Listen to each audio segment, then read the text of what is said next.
second row, while in the backs Mike Phillips and Dan Bigger get the nod at 9 and 10, and Liam Williams comes in at full back. Well, Scott Johnson delayed naming his starting back line until Thursday, but only one change in the forwards, with Ryan Wilson restored to the back row there.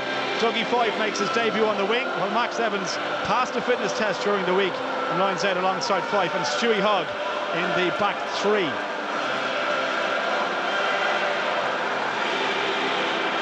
No question, Wales have the stronger bench of the two. Adam Jones, Richard Hibbert, Justin Tipuric and James Hook all to come on. Jack Cuthbert for Scotland has his first involvement in the squad in a couple of years. The referee today is Mr. Jérôme Garcès from France. His assistants are Chris Pollock from New Zealand, Greg Garner from England. The television match official is Graham Hughes from England, and we're just about set to go. 644 caps in the Wales starting 15, 394 for Scotland, and both teams hoping to finish the campaign with victory. Wales, the home team, Frankie, are firm favourites to do just that. Well, they certainly are, and it's going to be a tough ask for Scotland, who last week ran scared in sight of the summit of their ambition by just losing that match to France at the end. So it'll be interesting to see how they get themselves back up for this one. Were you reading Wordsworth to come up with that beautiful turn of phrase before me? Scotland take it in, and well, I suppose that back row battle between Lydiate, Warburton, Faletau, Wilson, Kelly Brown back as captain, and Dave Denton, that'll be interesting. And here's Liam Williams' first touch for him. The suggestion in Scottish media this week, if you want to get to Wales, that he might be the weak link in the back line, pepper the high balls, and the first penalty goes against him for not releasing. Yeah, and it was an excellent start by Scotland, looking very, very sharp. I was at the game last week, doing the Scotland-France game, and every time the restart went into Scotland, they struggled in a huge way, and you can tell already that they have worked on it. And interestingly, even with the likes of Duncan Weir and Hogg there, not going for the points, deciding to go for the corner. Yeah, well, they've come to play, like Scott Johnson said, and that's the first evidence that we have to back it up.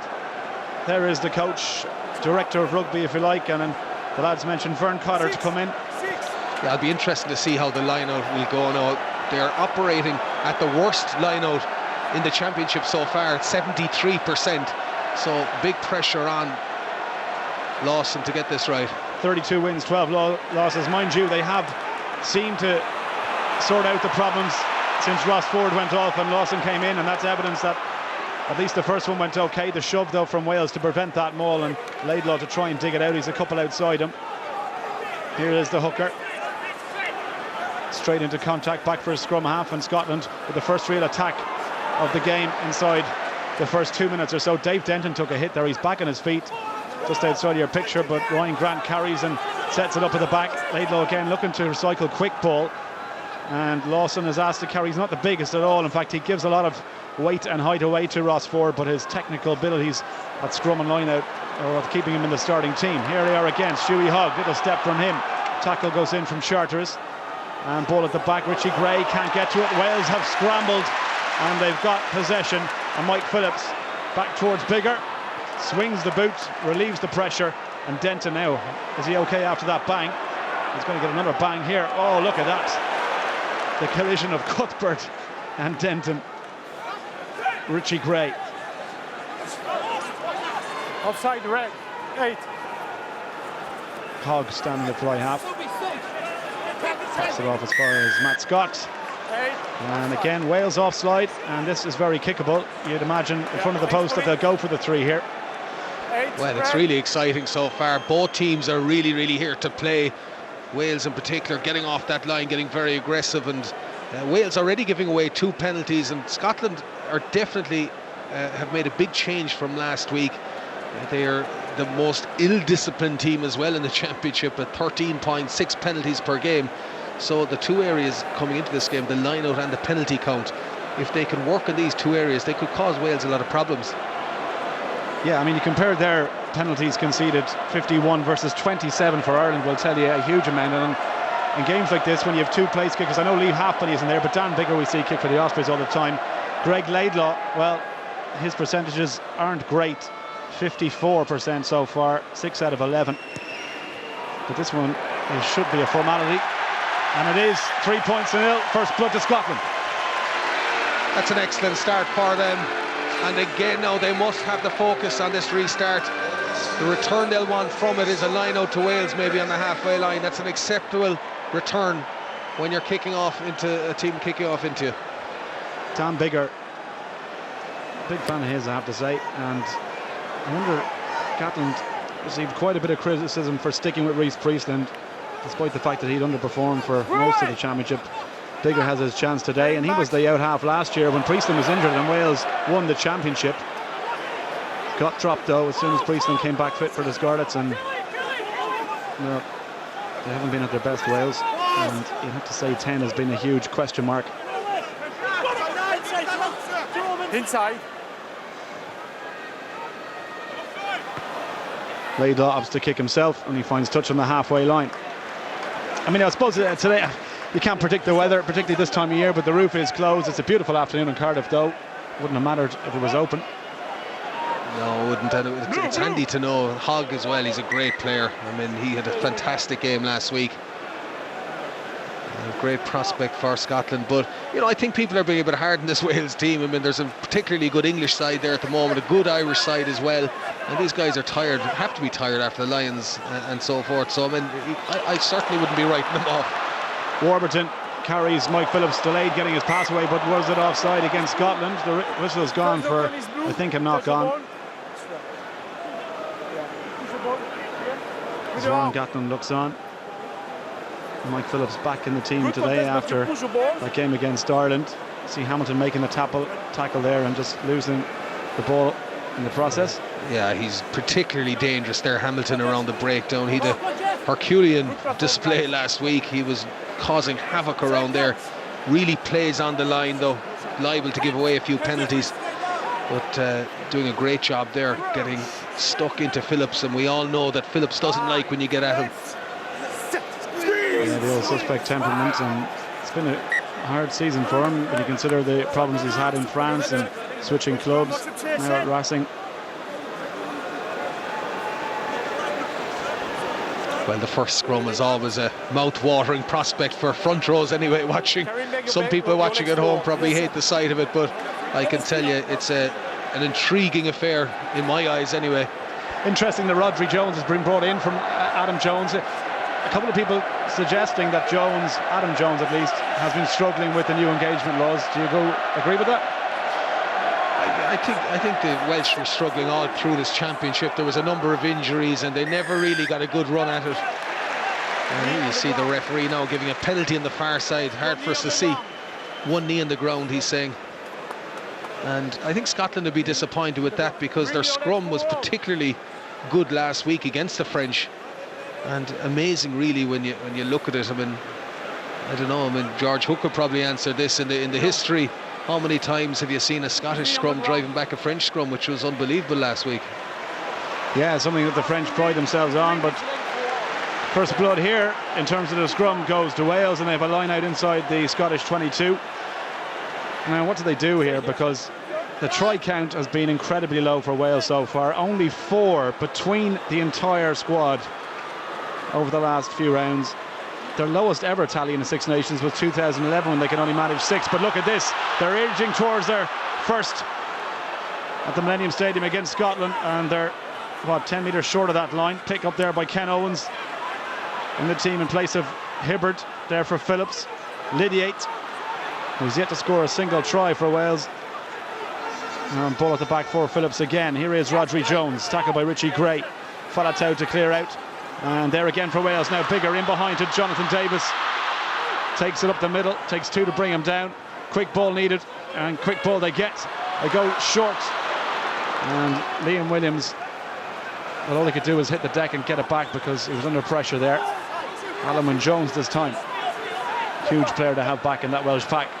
Biggar crashed to the middle as Jamie Roberts. Everybody shrieks when he gets the ball. They expect him to break that first line. Charteris, he's 5 metres short and gets it back for Phillips, and they're screaming for it on the right. Vantage now is to Wales. The looping pass is too far for George Norton. We'll go back for the penalty, not rolling away against the Scottish tackler, and this should be a formality. 3 points if Wales elect to have a kick at goal. I think the penalty is against Scott Lawson on that occasion. He didn't detach himself when he made this, when he was second man in on the tackle. and I think he knew what he was doing, to be honest, because they were under all sorts of pressure there. You see the long floating pass just too high there for Cuthbert on this near side. George North, George North, on this near side. So I think Scotland would be relieved to get away from this with only 3 points conceded. There you see it there. The number 2 there is Scott Lawson. What he has to do in that situation is detach himself from it, and then he's allowed to go back in and poach for the ball. But he stayed bound to that and committed, and that's a penalty every time. So Dan Biggar will have his first shot at goal. 23rd cap for him, 84 points for Wales so far. All of those from the boot, no tries for the Ospreys fly half. Kelly Brown getting a bit of attention, also having a word with the referee.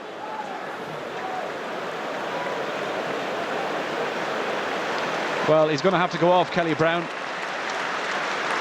And the Scottish captain, you wonder, will he be able to come back in, or is it a blood substitution?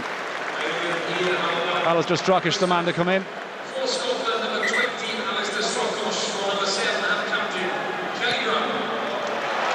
3 points for Biggar, and Wales are level.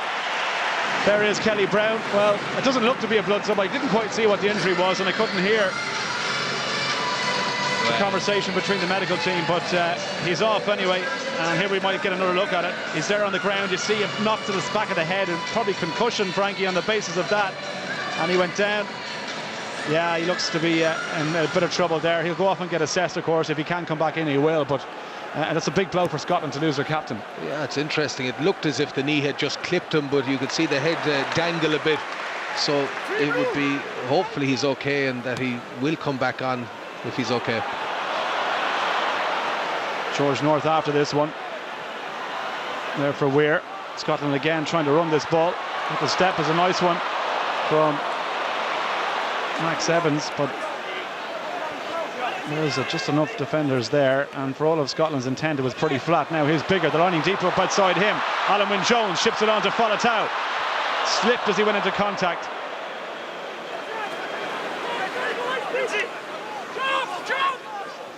Owens. Back to Phillips. Cuthbert off his wing. No gap there. Denton and Strockish. One thing Alistair Strockish will give you, he will tackle all day long. And again, back for Wales. Ryan Wilson makes the hit this time. Phillips blocked down by Hamilton. You mentioned him, Frankie, around the fringes. He's dangerous, and that's what he can do if he's allowed to creep up on the outside. Cuthbert is in a bit of trouble. Scott's pushed out, but illegally so in. And not releasing against Wales. This one right in the corner, but a chance perhaps for Laidlaw. He might fancy this one. Certainly a brilliant block down there again by Hamilton, as you mentioned. He's just, I don't know, he seems to hide in behind there, and he fools scrum halves that he's not there. He blocks and gets at them, and you're 100% right there. Laidlaw is going to go for that. Here you see it, great block down there, hitting the front of his nose, I'd say. The advantage of having a big shrone, but yeah, that's what he does. He just creeps up, and Phillips, that's a couple of times now he's been caught. Yeah, but it's interesting to see the physicality of the Welsh. I know we always talk about it, but how many times do you see the likes, I mean, Jamie Roberts, twice I've seen him now picking out the second rows of Gray, I think twice, and actually sucking him in and another defender. I mean, normally they'd be offloading and getting them away from the big second rows, but it's just the sheer strength of them. Not an easy kick, but it's on the right side for a right-footed kicker. He started it way out, though. He's trying to curl it back in. He won't have enough on it, and Wales managed to get it clear. This one bounces towards the touchline. Wasn't a good kick from Laidlaw, and that percentage stat that I mentioned, 54 before he went into today, 6 out of 11. He's now 7 from 13. Well, of course, they changed the kicking last week, if you remember. Stuart Hogg started kicking towards the end of the game, and if maybe Laidlaw misses another one, they always have that option again. Well, that's the reason why he's keeping Custer out of the team. If you take goal kicking away from Laidlaw, you'd imagine that Custer would be first choice. Ball there for Wales. Biggar ball in behind to Liam Williams, trying to break the first tackle, but the pass was needless because there was no way that was going anywhere but to a Scottish hand, and Richie Gray will take up the invitation to counter-attack. There for Laidlaw again. Lawson trying to find some width on it. Wilson, big tackle on him. And a good one as well from Warburton. Laidlaw delayed that pass again, and it just gives the Wales defenders a chance to come up and cut off that possession in the midfield, which is exactly what they've done. Took 3 or 4 steps out of that, Laidlaw, and I think Scotland have conceded the penalty, and they've conceded possession as well. Rodri Jones. Tackle goes in from Ryan Grant, and still the advantage to Wales as Jonathan Davis over the halfway line, but no advantage coming from Jerome Garces, but that all stemmed from Laidlaw taking those 4 steps, throwing a pass, and Wales got up to make the tackle. Well, Sean Edwards will be delighted with that Welsh defence. You could see the speed that they're getting off that line, and as you say, it puts Laidlaw under all sorts of pressure. And watching them going into the ruck situation, they actually had the penalty, but they got the ball back, and the ref played advantage, rightly so. Touch found again inside that Scottish 22. The last time Wales were here, they left with 3 from that man.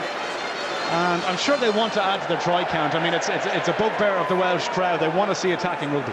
Well, Gatland will want to win this game first and foremost. And interestingly, in this position, the last time they decided to maul the ball, Scotland defended pretty well.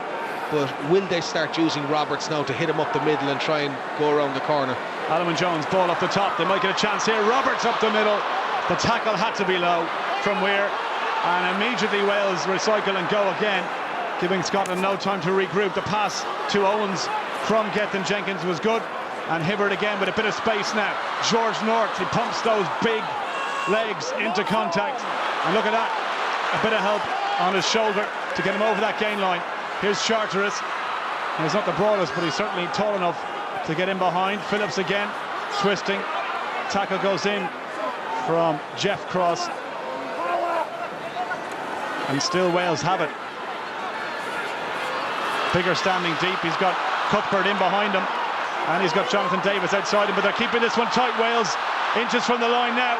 They pop up. Ken Owens shoved back at the tackle. A good tackle it had to be. Now they're going to go out. Here is Bigger. Davis just short. Phillips again. They're screaming for it. Wales still have it. It's going to be a try for Williams. 15 minutes, 11 phases of possession, and Wales are in. And it's Liam Williams on his 12th cap, his first ever try in a Welsh jersey. Absolutely superb try there, showing great variety, coming off the top of the line-out, as we said. Roberts hitting it up, and from then on it was relentless, it was aggressive. The speed of the ruck ball was fantastic, and it just had to come there at that stage. Scotland did everything they could. They were holding on. They probably would have given away a penalty if they could, but Wales wouldn't even let them. And there you see it, there's the pass out, and into Williams, a nice little swan dive. It's only nice when he does it. When Ashton does it, you're giving out yards. Well, there you see it. Not sure would Joe Schmidt be happy with the celebratory drive. I think the only person he allows do that is Mike Ross. Yeah. So conversion attempt from the corner from Bigger. Well, the try tally for Wales goes from 4 to 5. One more and they're off the hook, equaling 2011, their lowest ever tally. But this is a difficult kick. That's what faces them. Oh, he struck that beautifully. Oh, brilliant from Bigger. I mean, you don't miss Lee Halfpenny when you have someone like that. Well, Wales play at that intensity. I don't care who they're playing against. They are so hard to stop. You see every single one of them, backs and forwards, and the speed of the retention of the ball, the sheer physicality of them.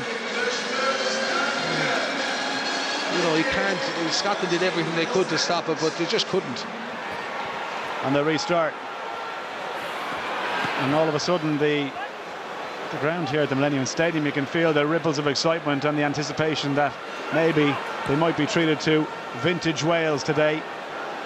They've come to play rugby, both teams. Wow, what a tackle. Brilliant tackle from Weir. Where you going? Back feet. Carry him back. Carry back in. Bigger can't go straight out.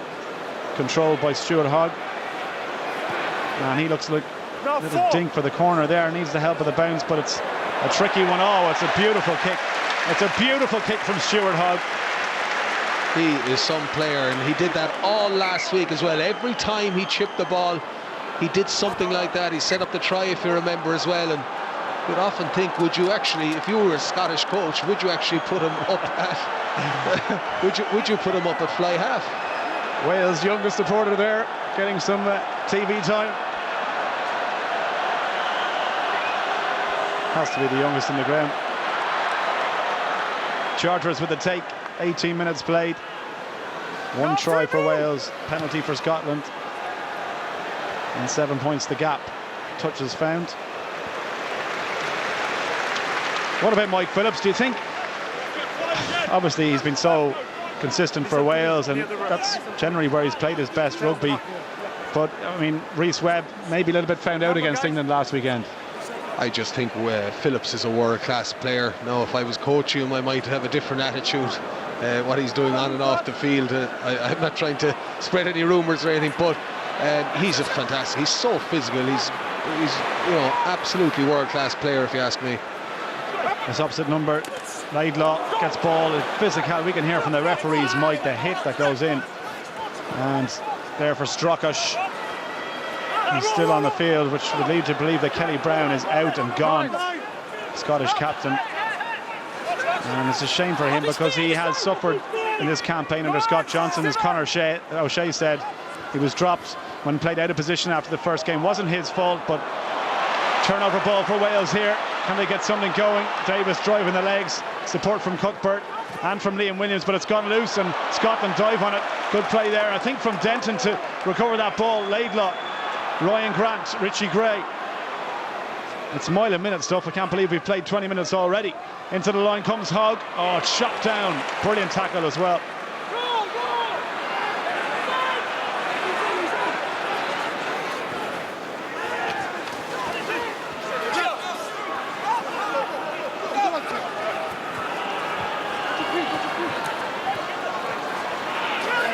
5-on-5, Alan Wynne-Jones against Hamilton. Options both sides now for Laidlaw. He's got to go in though and dig that ball out because Wales were making life difficult at the breakdown. Lawson calling for it. Missed pass from him.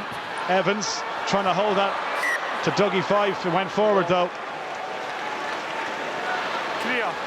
I'm looking forward to seeing the first time George North gets the ball in space and has a go at Dougie Fife. I think a complete mismatch in terms of size and weight there. Yeah, we'll see. I'd say we'll see it quite shortly. Here you see the attempted offload there by Denton, and that's the second time that's happened to him today. He did make up for it. Here you see him coming through on the ball, and that's what you want to see if someone makes a mistake, to win that ball back. And there you see the tackle there with North. Hugely physical man. But Scotland, you have to hand it to them. They're throwing everything at Wales, and that's good to see. I mean, there's always a peace of mind if you go out, throw everything, and you don't win the match. But there's nothing worse than going out and feel you left something behind.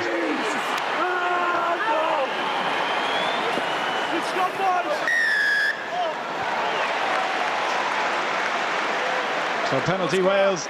Scrum so far. The home team are on top.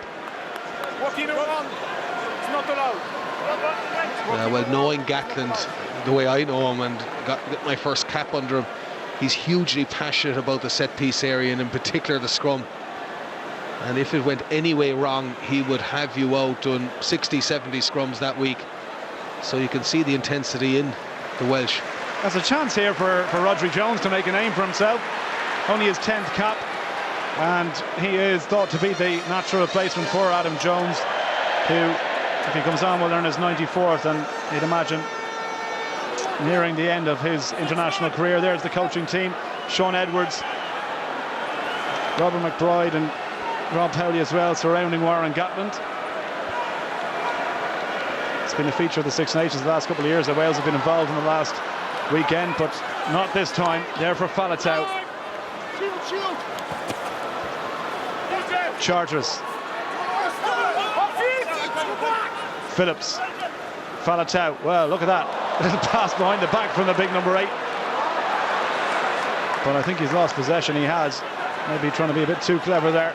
Stuart Hogg is calling for this ball. Well, he spotted a gap originally, but that's a pretty bad kick from him. He's chased it up only as far as Williams. And here's Biggar. Launches the Gary Owen. George North after this one. Was that a late tackle? It was. It's going to be, it has to be a yellow card here. The crowd are disgusted. Bigger's on the ground, and it is going to be a yellow. Surely, Frankie Sheehan. It is. Stewie Hogg, 10 minutes in the bin. Absolutely deserved that. No need for the late hit. It was deliberate, and this guy, Dan Bigger, is going to struggle to get back on his feet for a couple of minutes, I think. Yeah, Jerome Garcia's there. Didn't even need to go to the TMO. Was 100% sure. The ball is kicked. Yeah, that was...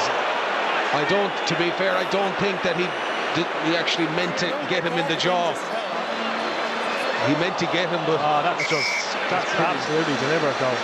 It is deliberate, absolutely. I'm not sure he meant to actually get him in the jaw and potentially knock him out.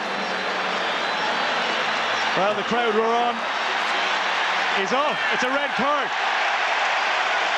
Jerome Garces changed his mind. He looked at the screen. He saw it again. The crowd's reaction didn't help, obviously, but Stuart Hogg has been red carded on his 20th cap, and he makes his way down the tunnel to boos from the crowd in Cardiff. Scotland are down to 14 men. Well, you see it there now again. Jumps up. I mean, it was 100%. It was reckless, and he went to do it on purpose. Did he actually go to hit him in the jaw and actually take him out? I don't know. I think... Oh, that was just... I mean, I suppose the more you look at it, the worse it gets, really, and it's just... Yeah, you know these things as well. When you slow it right down. It's just, I just feel, I suppose, a bit remorseful for the game. I think it's going to potentially turn into a shambles now, 15 against 14. Yeah, I mean, Wales are going to cut them open now, you feel. Scott Johnson, he can try and look at papering over the grass, but you lose your full back, a man down from the back line, someone like Stuart Hogg as well. It takes all the attacking impetus out of that back three.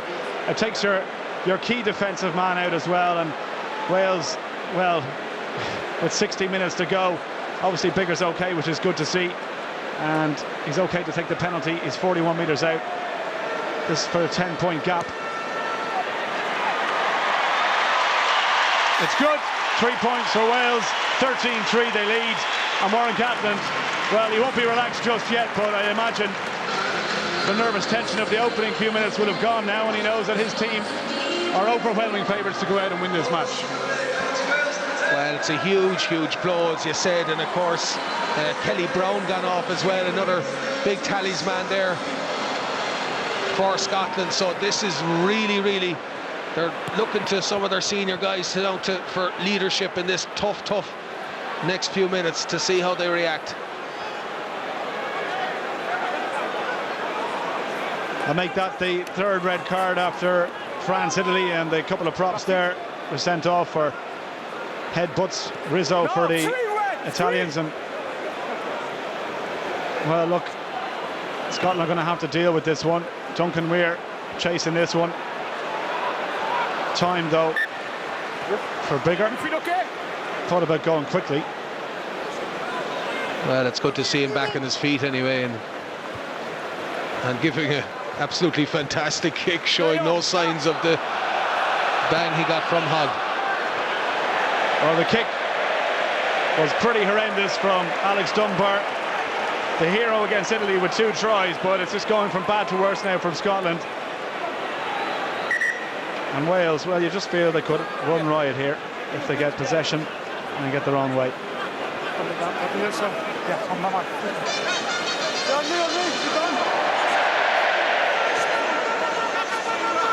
You see a good opportunity for Ken Owens as well. Very good, solid player. Has just been behind Richard Hibbert, who's played extremely well in the last 12 to 18 months. And I suppose the physical toll from Richard Hibbert as well. Played in the lines, and for Wales, likes to put himself about, getting a bit of a well-earned rest. And anything else, here's Cuthbert trying to break the first tackle. Laidlaw did well. Got a knee in the head as well for his trouble. Little chip and chase from Mike Phillips. Where's that going to bounce? It's going to bounce out in a full. It'll be lined all the way back. You can see what he was trying to do. Yeah, just a cheeky dink, and he's always so dangerous around the fringes, Phillips. You'll see in the video analysis in the week coming into a game playing against Phillips, the defensive coach will have you warned, do not let him get any space, because he will be gone. And he particularly he looks up every time he's an idea, if it's a prop at the side and it's 55 minutes into a game, and sucking diesel he might be, and that's when he goes. That's when he's most dangerous. Knows how to exploit the gaps all right. Laidlaw under a little bit of pressure there. Cuthbert is called for this one, but he can't get to it. It's come back towards Denton. Drops the shoulder. Does he stay in field? He did. The touch to his flag has stayed down. Laidlaw can only scoop it out as far as Ryan Wilson. And Scotland to recycle here. I mean, for them, it's all about keeping possession and playing smart rugby with 14 men. How do you do that? Well, I suppose you just play percentages. You keep it tight as often as you can. And, well, that's one way to do it. Kick for the corner. That's not a bad kick at all. That's a super ball there by Duncan Weir. Spotted the gap. There was a bit of space back there, and a pinpoint kick in and just puts the pressure on. The forwards love to see that, of course, getting up and running forward. And important now that Hamilton and Gray try and get up and try and spoil this Welsh line-out.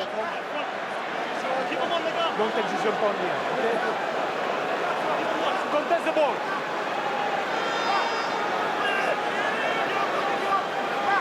Another clean line out for Wales. Alan Wynne-Jones try and set a bit of a maul here. Relieve some pressure maybe from Phillips and Dan Biggar, who's standing very deep, but Phillips is going to kick. As far as Dougie Fife, sure, eager to impress, but his job has been made so much more difficult with the loss of his full back. Nobody really outside.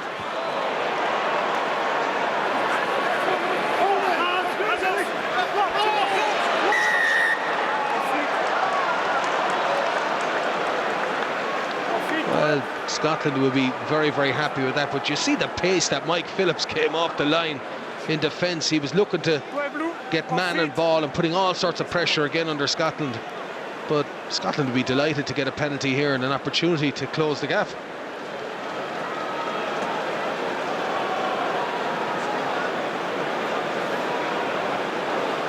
So Laidlaw.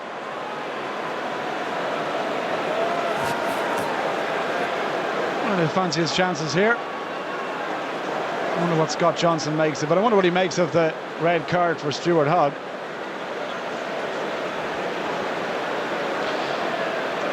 But I have to say, I've never seen that before, a ref actually giving a yellow and having a look and doing it again, good. giving an actual red card. It was interesting to see it. Oh, he's missed it. And Scott Johnson looks a pretty frustrated figure there.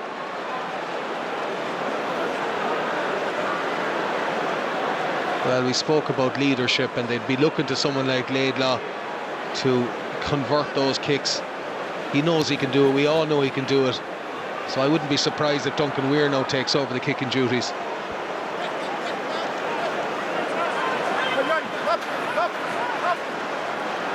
There for Lawson. No, back feet.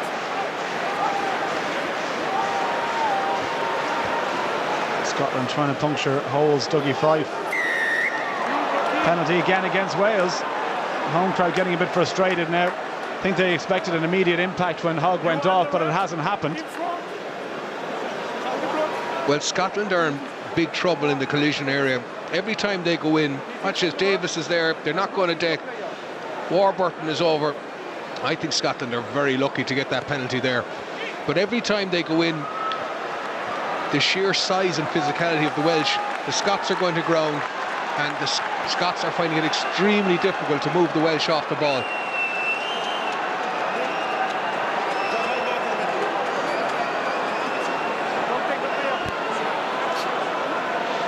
So I would imagine that having still 8 forwards, they will take this ball down and maul it. There's no need to throw this out of the backs. Richie Gray. That's exactly what they're trying set to do. The ball to Lawson, who just slipped as he was coming back inside, and there was a gap there for the hooker. Laidlaw to Gray. Richie Gray pumps the legs. Where are they going to go? And as Frankie said, you'd imagine they keep it tight, but a massive tackle goes in on Hamilton. Just about gets that ball back. He did well. Denton again.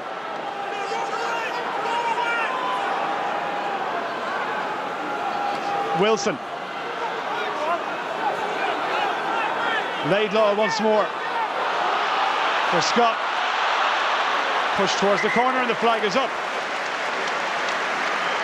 Well, you admire the Scottish resilience. They just keep going. And they're throwing everything at Wales now.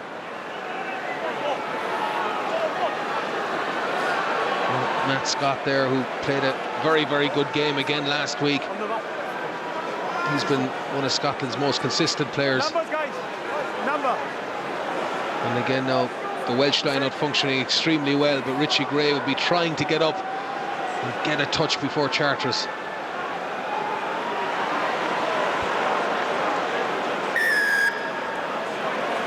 Penalty against Scotland, and Phillips thought about taking it quickly there. Challenge for the ball, not on the jumper. Challenge for the ball, not on the jumper. So Bigger to get this one clear. I mean, it's funny, he hasn't found a touch, or has he? But did Dave Denton keep that in? No, just went into touch, so will be United.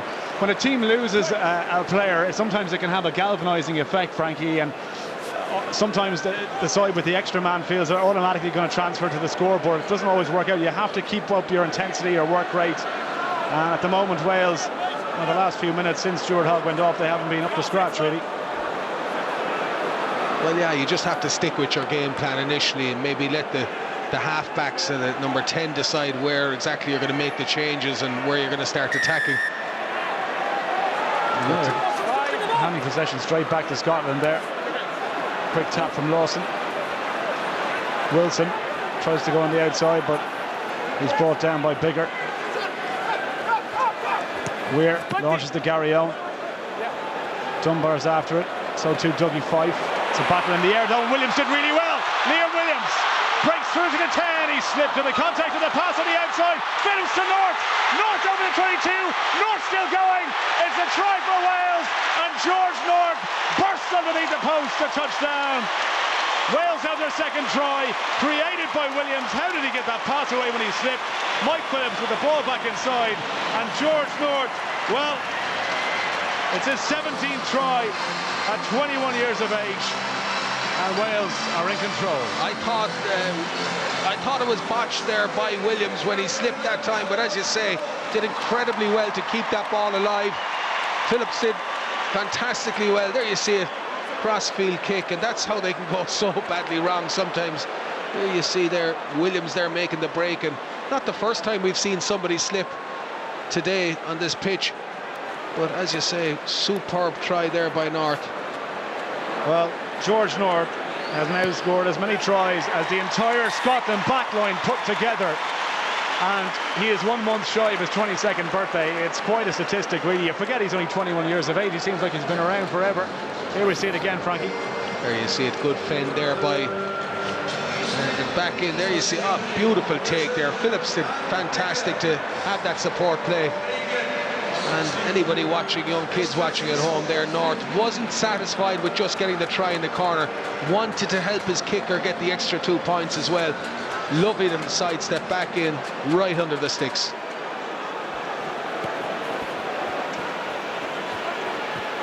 Wales' 6th try of the championship goes to George North, and 20 points to 3, 35 minutes played. Already, you would say, Scotland are dead and buried. 14 men. Stuart Hogg, if you've just joined us, sent off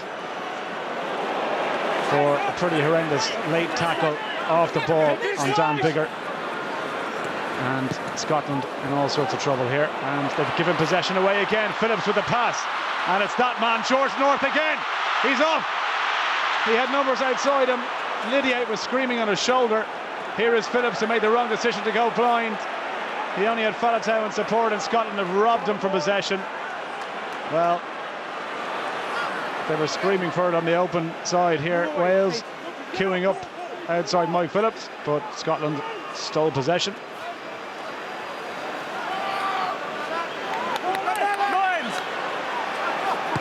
Good stuff.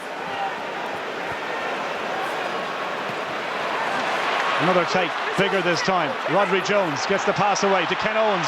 The gap opens up, but in comes Evans off his wing. Max Evans. He couldn't get away from the tackle. Wales appealing for the penalty. Jerome Garces says no. Go here. Got a ball. But they've robbed it. And they did well to get that one back. Now Cuthbert, has he got a gap? Charteris, well, the pass was pretty lame.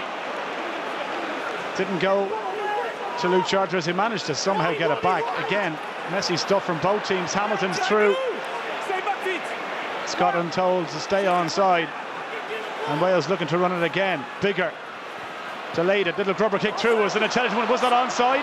Was it onside from Jonathan Davis? It doesn't matter. Play on. Faletau. Toby Faletau. Pass to Jonathan Davis. Wales are in again. He won't be stopped from there. He's too much pace on the outside. The crowd erupts once more. Jonathan Davis touches down.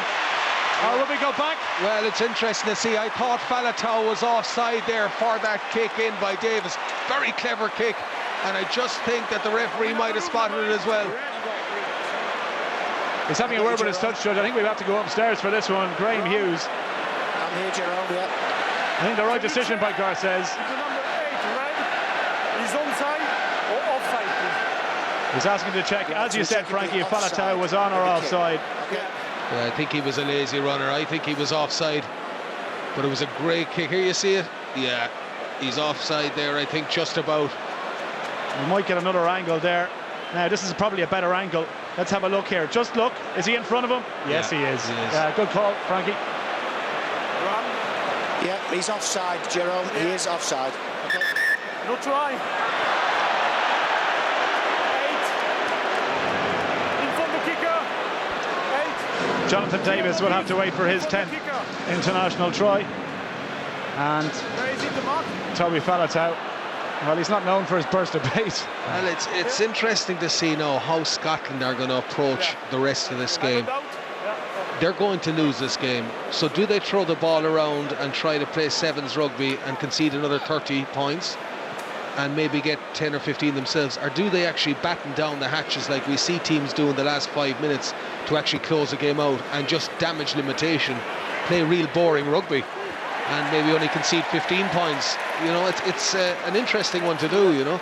But they're going to lose, and I think if they continue throwing the ball around, this Welsh team are going to score another 5 or 6 tries. Well, that's what Wales love to do, isn't it? They love playing that open, fast-paced rugby, and when they have an extra man, it's hard enough to match them at that when it's 15 on 15. When they have an extra man, Scotland, mission impossible, you feel. But we've 2 minutes now to play until the half-time whistle. I'm sure the coaches for Scotland will want to get their team in as quickly as they can, but they might have to concede another try because Wales have numbers on the left and they've pace to burn, and one of them is North over the tackle. He stayed in. Warburton keeps it alive.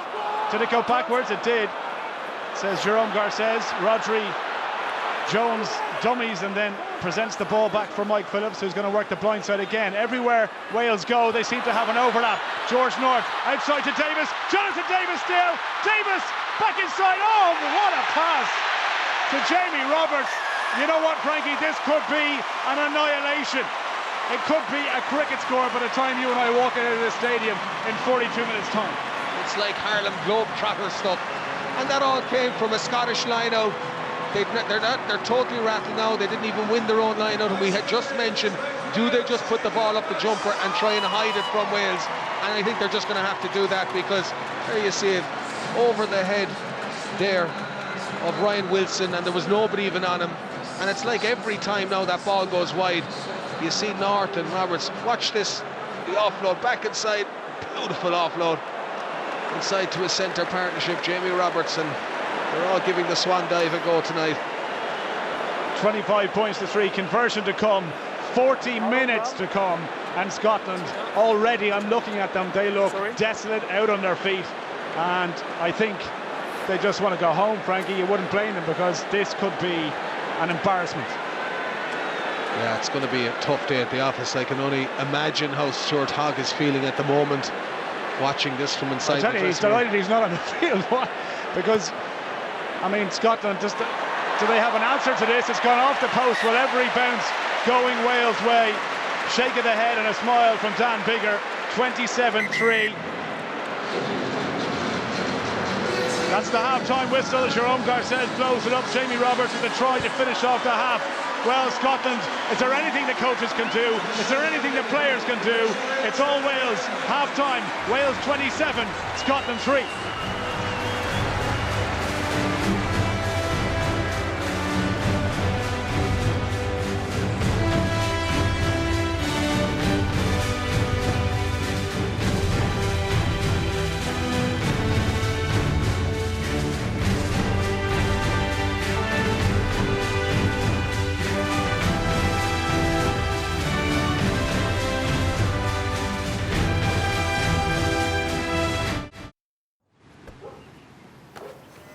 Ulster Bank, dedicated to the skill of Irish rugby. As part of RTE's St. Patrick's celebrations on TV, radio and online, Imelda May performs in studio with special guests Finbar Fury, Nathan Carter, the original Rude Boys and many more.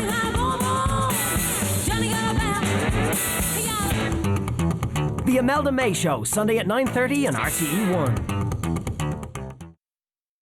At Super Value, we believe in value with these great St. Patrick's Day offers. Enjoy our delicious Super Value fresh Irish ham fillet, half price, or our great fresh veg offer, any 2 for €1 on selected vegetables. Then treat yourself from our Irish craft beer sale, any 4 bottles from a selected range for just €10. Super Value, we believe in value.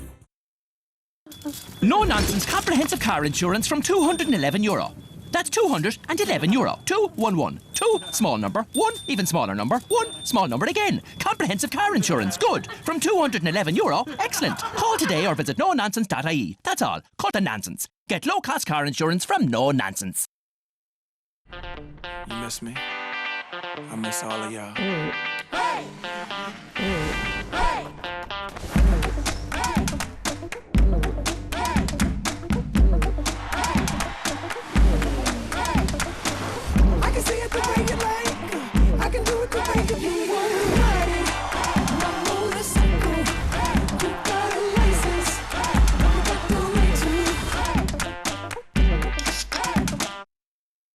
Now, we get extraordinary Horizon TV, 120 meg unlimited broadband and phone all from one clever box.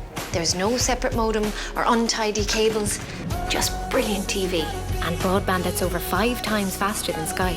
Introducing Horizon TV now in a bundle, only from UPC. In life, you cannot always choose what you do, but you can always choose who you are. We are the Sappers. With every brace and every cufflink, we say, I am the master of my fate. I am the captain of my soul.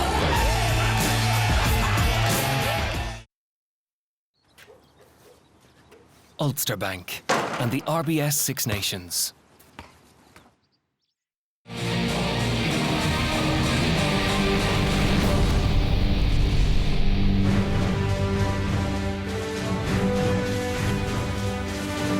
Another Six Nations runaway, I'm afraid. 27 points to 3. Wales already out of sight. Disappointing. Let's look at the tries, Conor O'Shea. 3 tries for Wales so far, and many to come, I think. And here's the first try from Williams. Yeah, when the game was still a game, so to speak, because they were 15 against 15, and typical in terms of the way Warren Gatland wants the team. A load of phases, people coming around the corner, battering. Even then, Jonathan Davis taking a really, really hard line, but eventually Scotland run out of numbers, and you can see the number of phases that rack up. But it's just, we keep on coming at you, and Liam Williams, George, outstanding here. Yeah, I mean, this guy is a great addition. They played him on the wing of his extraordinary best. Now he got the pass, 2 passes there, make it. But Williams getting the ball away, I thought was just extraordinary.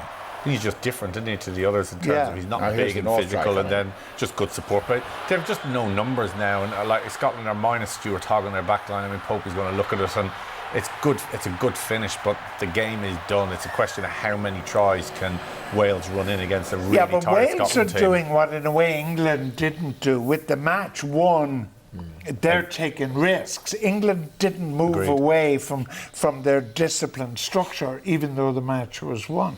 Stuart Hogg sent off Brent Pope. Yeah, and I think, it's not intentional, but for the future of the game, I think it's a good decision. I mean, the head, anywhere around the head is sacrosanct. Had it been a body check, as we're talking about, would have been a yellow card. But here, he's in danger of breaking his jaw. He's in danger, certainly, of putting him off the pitch. And I think the referee is right to change it from a yellow to a red, because I think, head injuries now. I think Hogg knows it as well. Once you go to a player's jaw, once you go to his head, then you've got to take the means of getting that player off the field. But it's ruined the game as a consequence. Destroyed the game, but... All right. Well, we take an early break because I want to come back after the break. Before we go back to Cardiff and talk about events due to happen in just over an hour in Paris.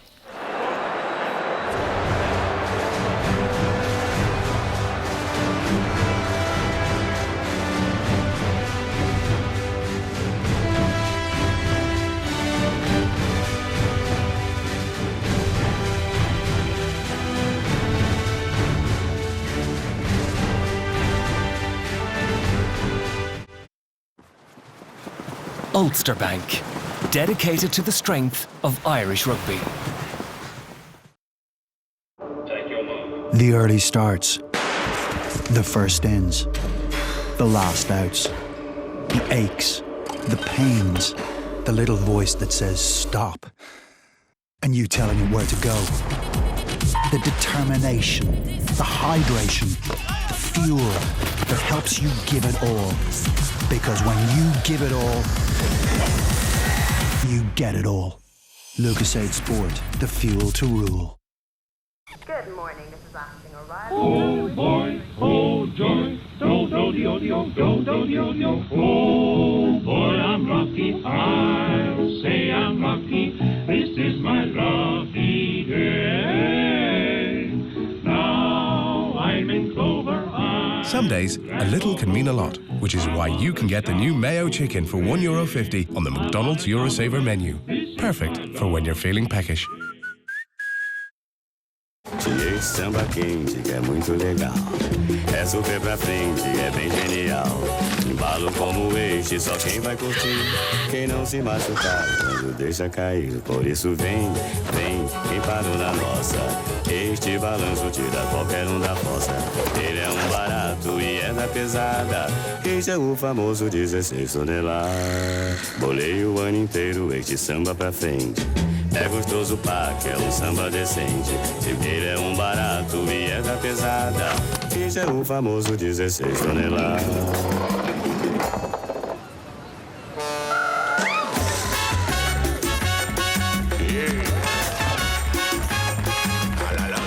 Chi è quell'uomo? Tomemos CBT, jeden człowiek. É o 16 toneladas.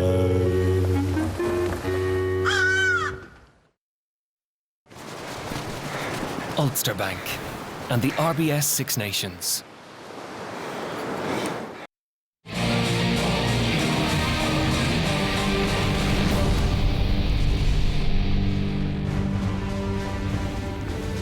Well, it's some 90 minutes to kick off in Paris. There's the Ireland team arriving, getting off the team bus, heading into the dressing room. Soon they will be getting down and concentrating on a remarkable match ahead. Just to update you if you're joining us, England had a massive victory over Italy, but it hasn't affected the points difference. For Ireland to win the Six Nations, they just have to beat France by a single point, Conor O'Shea. Just beat France. I love that. I love that. There he Paris. is. All they have to do is just beat France. It's incredible. I mean, I can imagine just looking at the pictures, Brian O'Driscoll walking into an Irish dressing room for the very last time. How he feeling emotionally? The crowd, the atmosphere, the crowds that are out there from Ireland. It's going to be a special night with hopefully a special end. Your concerns, your worries, Brent Pope? Well, there's always worries, and I think we'll allude to it later about, you know, it's the oldest cliche in rugby as far as I'm concerned, which French team turns up. But that's exactly what it is. And, you know, they're going to be galvanised by the press. They've had walkouts this week. All the players have rounded around the French team and rallied. But is it going to be good enough? I don't think so. I think Ireland are going to win this game. You're concerned about France's physicality, George? Well, there's two things, I think. One is selection, that he has got closer to the best team. He hasn't picked the best team, but he's got closer to it. That's point one. And then point two is, if you look at Ireland in recent years, the teams that they've beaten them, and this year is a good example, in the shape of England, it is where they have been more physical. So you have to think that France, who have picked a very physical pack, that's their game plan. Conor, looking around these pictures, what's interesting about this Joe Schmidt team is that as Leinster players and Munster players, they've learned to survive that first 15 crazy minutes down in France, and their heads will need that today, will it not? Well, you think from the whole build-up, the way the French team is going to approach this game is with just this enormous outpouring of intensity and emotion. But I think what Ireland will do, and what Joe Schmidt's sides do, they will take the game to them. They won't be sitting back and saying we will soak, because if we soak, we'll actually let them onto us, and then the big physicality will come. We have to go and impose the way we play on them, and we've got guys who are used to doing that. Brent, this is what experience is about. As you look in that dressing room, those guys have been there many times, sitting there waiting to do do that. But I think Connor makes a very good point. Ireland are going to go and have to impose their game plan, because we've talked all this season about Joe Schmidt's ability to read the opposition. What do you read from France? You read nothing as to the way they're going to play. The only thing they can read is they're going to send Bastereau and these guys down Darcy's channel. That's what we can read from it. So I think the point is really relevant, that Ireland go out and play to the best of their ability, their own game plan, forget about what France can do. If they do that successfully and keep their discipline, yeah, they have the ability to beat this French side. How could a coach, even if it is San Andre, how could a coach send Bastereau down channel all the time when he has Fico and he has Dolan and he has Uge? Puppy might well be right. In fact, I think he probably is all right. of that, but I've got to stop you there, guys. All of that to come, of course. The other part of the sandwich, Wales coming back onto the pitch at Millennium, looking well in charge at this stage. Scotland, of course, down to 14. We're about an hour and a little bit away from events in Paris, so let's go back to Cardiff. Let's go back to Hugh Cahill and Frankie Sheehan. Thank you, Tom, and welcome back. Wales on the field, Scotland making their way slowly out, and you have to imagine that Princess Anne, I'm sure, could be a long second half for her. Frankie, we're looking through the stats here. Wales' biggest ever victory over Scotland in Cardiff in 1994, 29 points to 3. They already have 27-3, and you feel it's almost inevitable with 14 men for Scotland that Wales will break that stat here today. Well, it would have been interesting to be a fly in the wall for Scott Johnson's half-time team talk. What would you say to them? I mean, here, guys, we are going to get absolutely thrashed unless every one of you plays, you know, the best game you've ever played, and you're still going to lose heavily. It's a very, very difficult one, and you don't want to be defeatist, but at the same time, do you just put that ball up the jumper and just count down those minutes, eat into the clock, and try and be as boring as possible, just to, I suppose, protect the record and not, you know, break the record books as to the most amount of tries that have been conceded in a match. So the referee, last man onto the field. We have a ball. Sam Warburton, captain of Wales, and I'm sure looking forward to the second half. I wonder what Duncan Weir thinks, and don't forget as well, Scotland lost their captain early on when Kelly Brown shipped a knock to the head. He unable to continue, so Alistair Strockish came in from him. I can see also Ewan Murray has come in, which means that Jeff Cross has gone off, and that man there, Scott Johnson, well, his final game in charge, if you like, before Vern Cotter comes in, and it's not going to be a pleasant one, you'd imagine, for the next 40 minutes or so. Stranger things, but the way things have gone, Wales in the driving seat. Duncan Weir launches the Gary Owen. Dougie Fife, well, what a way to make your debut. I'm sure you won't have fond memories of this. People say you never forget your first international cap. Frankie, I know you haven't forgotten yours, but Dougie Fife, you might want to forget it, depending on what happens in the second half here.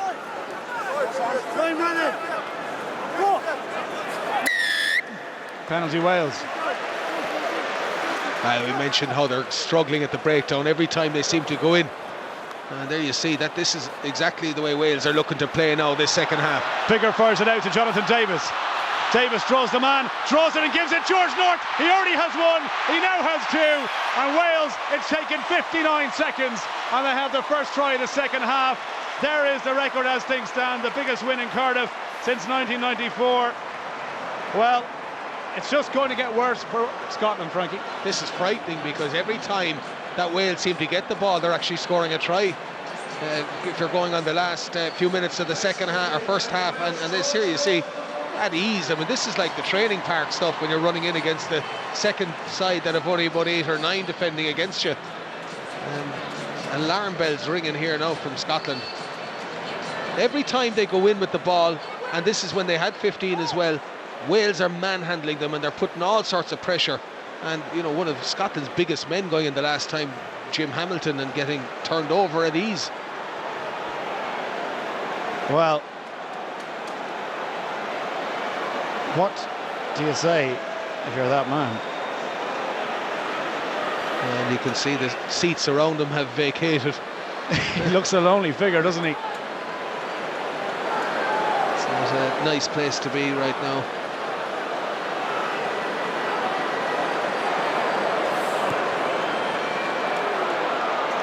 He's missed it. 32 points to 3. and George North. You don't stop him from there. Jonathan Davis back to his best as well. Well, you see Scotland now, they're actually walking. A few of the Scottish players, Lawson and Gray, were jogging back, and I think somebody called them back and said, guys, what are you running for? Let's walk back up, let's eat into the clock, let's take our time. But they have 38 minutes to eat up. I mean, it's just like this. They might as well try something. I mean, as you said, there's no point now putting it up the jersey. They might as well try and play that exciting rugby and have a go, because Wales are going to have a go every time they get it. I disagree. I'd put it up the jumper, because this could be 60 or 70 if they play an open game. I mean, it looks like at the moment there's nothing that they can do to stop Wales. Yeah, they're going to have to. There's going to be a lot of game management coming from the sideline now. Scott Johnson, does he give this another 5 or 6 minutes and then unleash his bench, throw everything in? You know, because the bench could make a difference in a game like this. They could galvanise the team. At this stage, they have nothing to lose by bringing guys in. And there's also a question of pride as well. They're playing for Scotland. There's people watching at home. There's people, as we saw earlier today, around the streets of Cardiff who made the trip from Scotland. Thousands of them here. And Lawson tries to lead the charge back. You don't put on your national jersey and just give up because you're down to 14 men, or give up because you're 32-3 down. And I'm not suggesting for 1 second that the players will do that, but well, they'll never give up, but they just have to play smart and concede. I suppose the game is concede the least amount of points you can. And you just have to play the style that suits that. Here is Lawson again. The last thing any of those Scottish players will want is to be remembered as being part of the team that got annihilated in Cardiff, whatever that score turns out to be. So far, they're doing what you suggested, keeping it tight, keeping it up the jersey. Ryan Grant takes it forward, the Glasgow prop, back for Laidlaw. And Max Evans trying to lead the charge into the 22, tackled well though. And Lawson makes himself available again. He's been putting himself about, Lawson.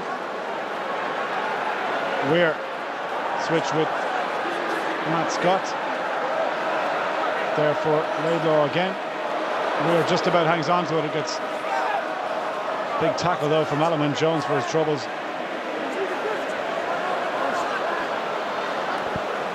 Richie Gray.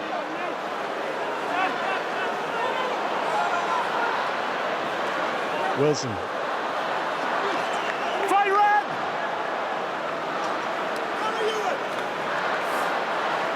Ewan Murray carries it in. Scotland recycling well.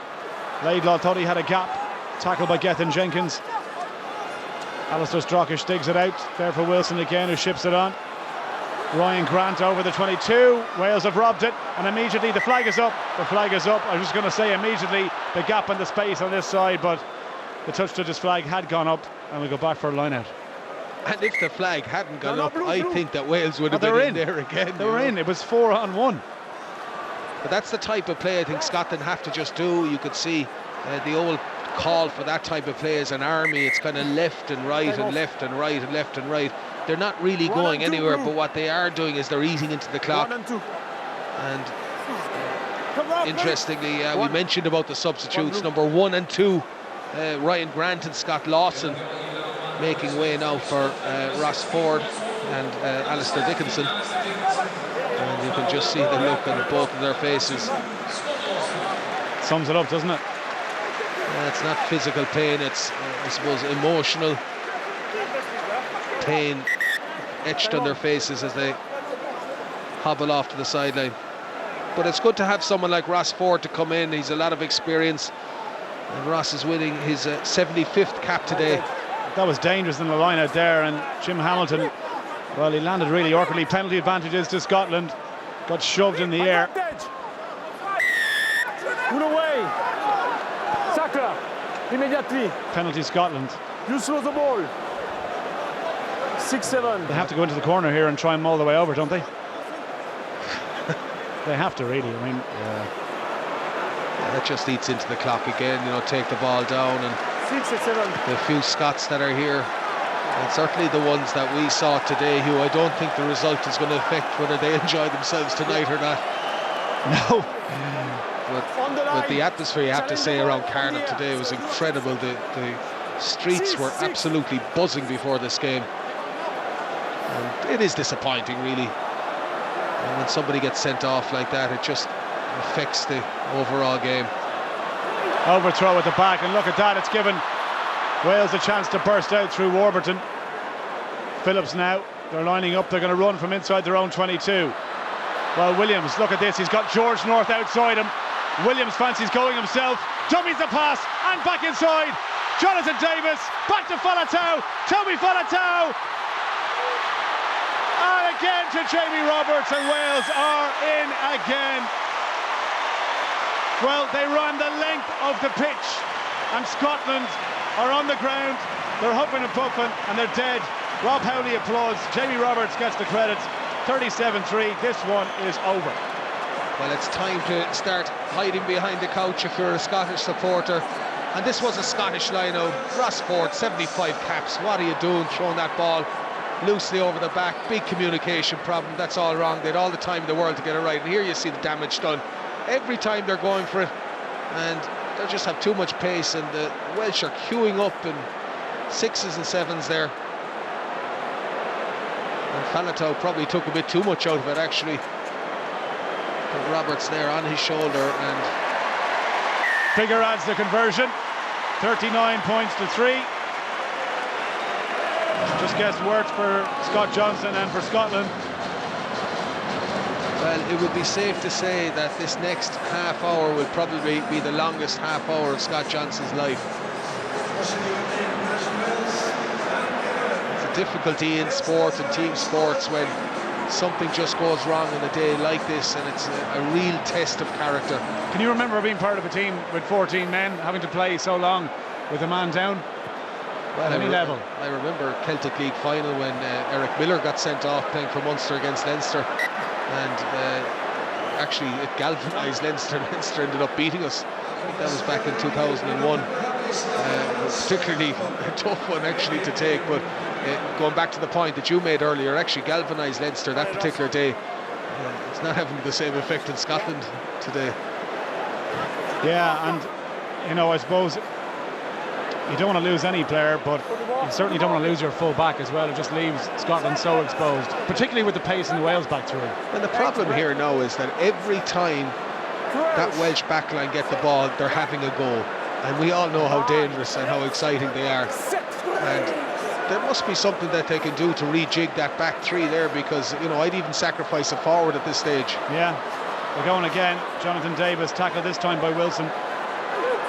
Got across well. Mike Phillips contested there by Hamilton. Is the one player, well, just as I say that, David Denton, it's robbed from him. There's only 3 outside. One of them is North, who straightens himself. Can he get it back though? Penalty advantage to Wales. Alaman Jones. Look at the strength from him.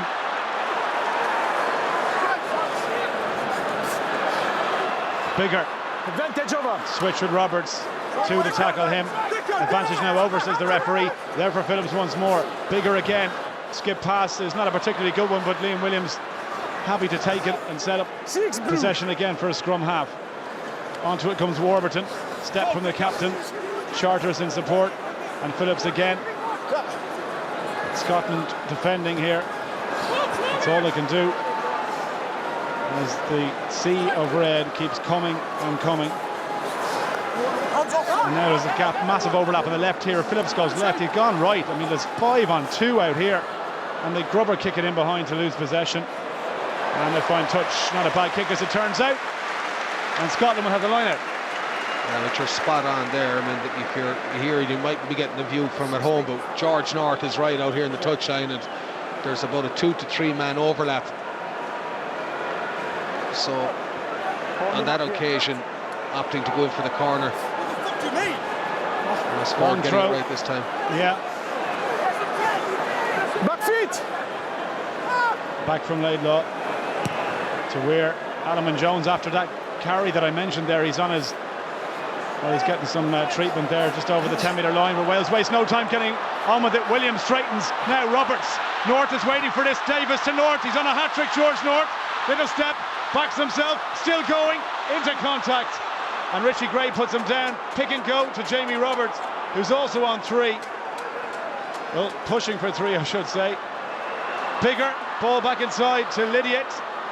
Dan Lydiate, who's never scored for Wales. Well, if he doesn't score today, he never will.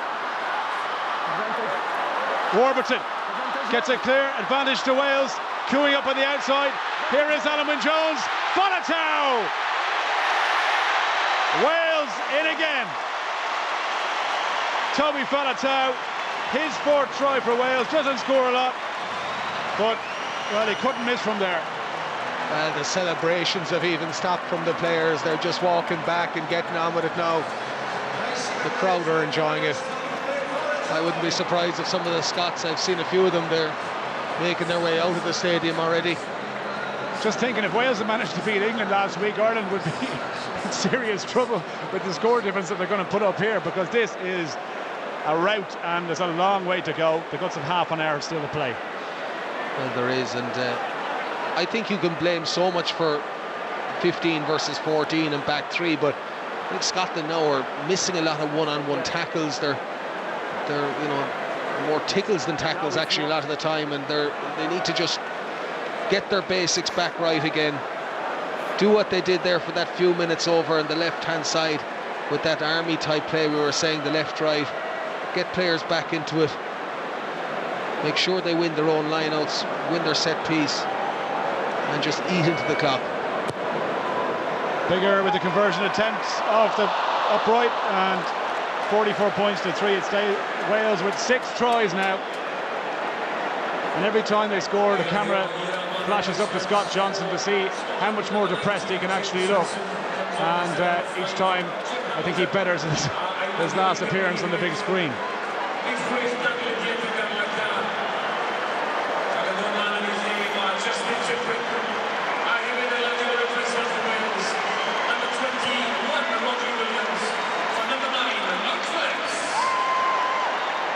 So Rodri Williams in, Mike Phillips has gone off. It's gone forward off a Welsh hand. Well, this is a good chance now for Scotland. It's a scrum right in front of the post. Justin Tipperick there, sorry, in as well, Frankie. Yeah, but it is. Yeah, you know, and if they get some bit of a nudge on this scrum, I'd keep it at the back of the scrum and go for a second drive and maybe even a third drive. To hide that ball, you have to hide that ball from these Welsh. They're just having one of those days. Tim Swinson is in for Jim Hamilton. Even the Scottish fans are on their feet. I suppose they know the game is lost and they're going to enjoy themselves. It's a good scrum from Scotland, and they get the penalty. Standing up, 3 red. No, this is an interesting one. I would actually say go for another scrum here. And keep going for scrums, and keep going for scrums.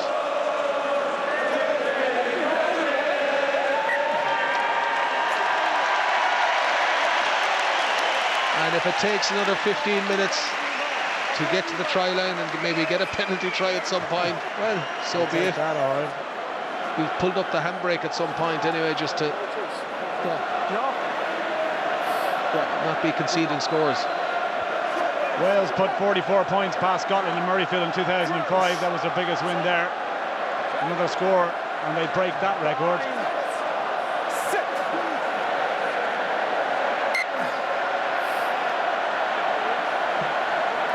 You are like this.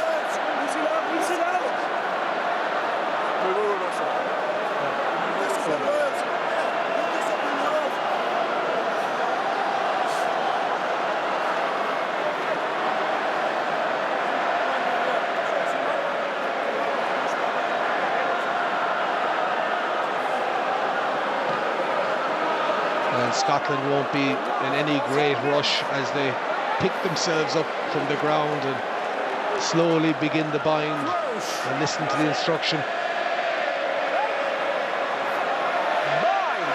It's a magnificent stadium here, Hugh, isn't it? Especially when you hear the crowd and the singing. It's absolutely fantastic. The noise just reverberates around it. Penalty advantage again is to Scotland. Denton breaks from the back. He's Gonna have to go himself though. Dougie Fife came in off his wing. Nobody there. The penalty advantage wasn't over. They'll go back for Scotland again. And they might just fancy taking another set-piece scrum here. I know it's a big ask of the front who are doing most of the work there, but it just winds down the clock and it prevents Wales from getting their hands on that ball. Well, you see Laidlaw, they're very quick to signal to Jérôme Garcia that they'll take another scrum, and as I said, he is the talisman here, especially with Brown and Hogg off the field. Hamilton gone now. They need real leadership here. This is the type of game that is harder than the game that you're winning by 40 points or the biggest win of your life. These are the hard ones mentally. And I mean, that's all you want to see then. I mean, these reinforcements coming in. Well, what replacements to bring off the bench. Richard Hibbert, Paul James, and Adam Jones come in. Gethin Jenkins leaves as Wales' most capped international, replacing Stephen Jones today in what is the 100th test here at the Millennium Stadium. A fantastic achievement for Gethin Jenkins and a real favourite here with the home support. Well, I think Scotland might have to re-evaluate now what they do in the scrum on the back of fresh legs coming in. Richard Hibbert and Jones, very, very good scrummagers, and of course very fresh.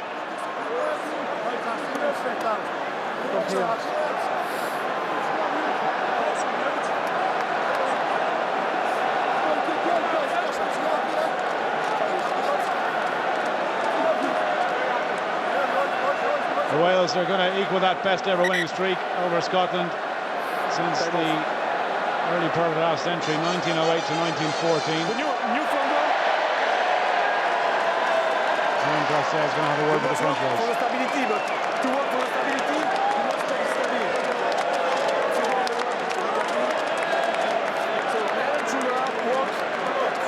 Well, this series of scrums has been a godsend really for Scotland.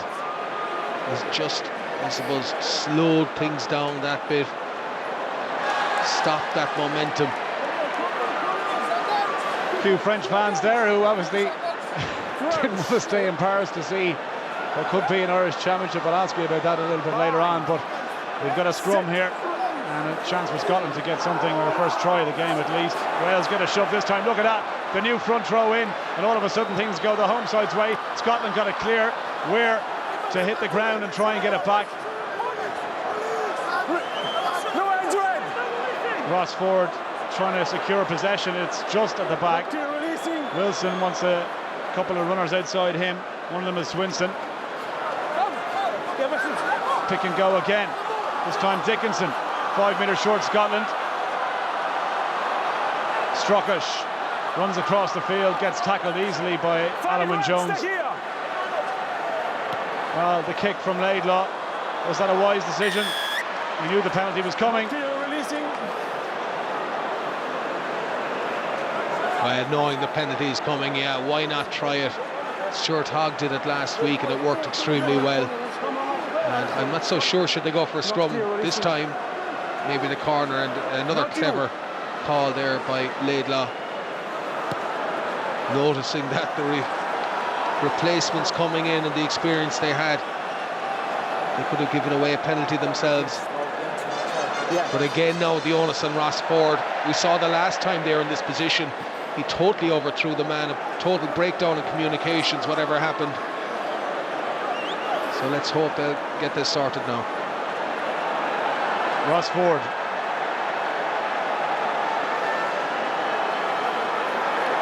That one okay. Ball at the back. Did it go forward? It did.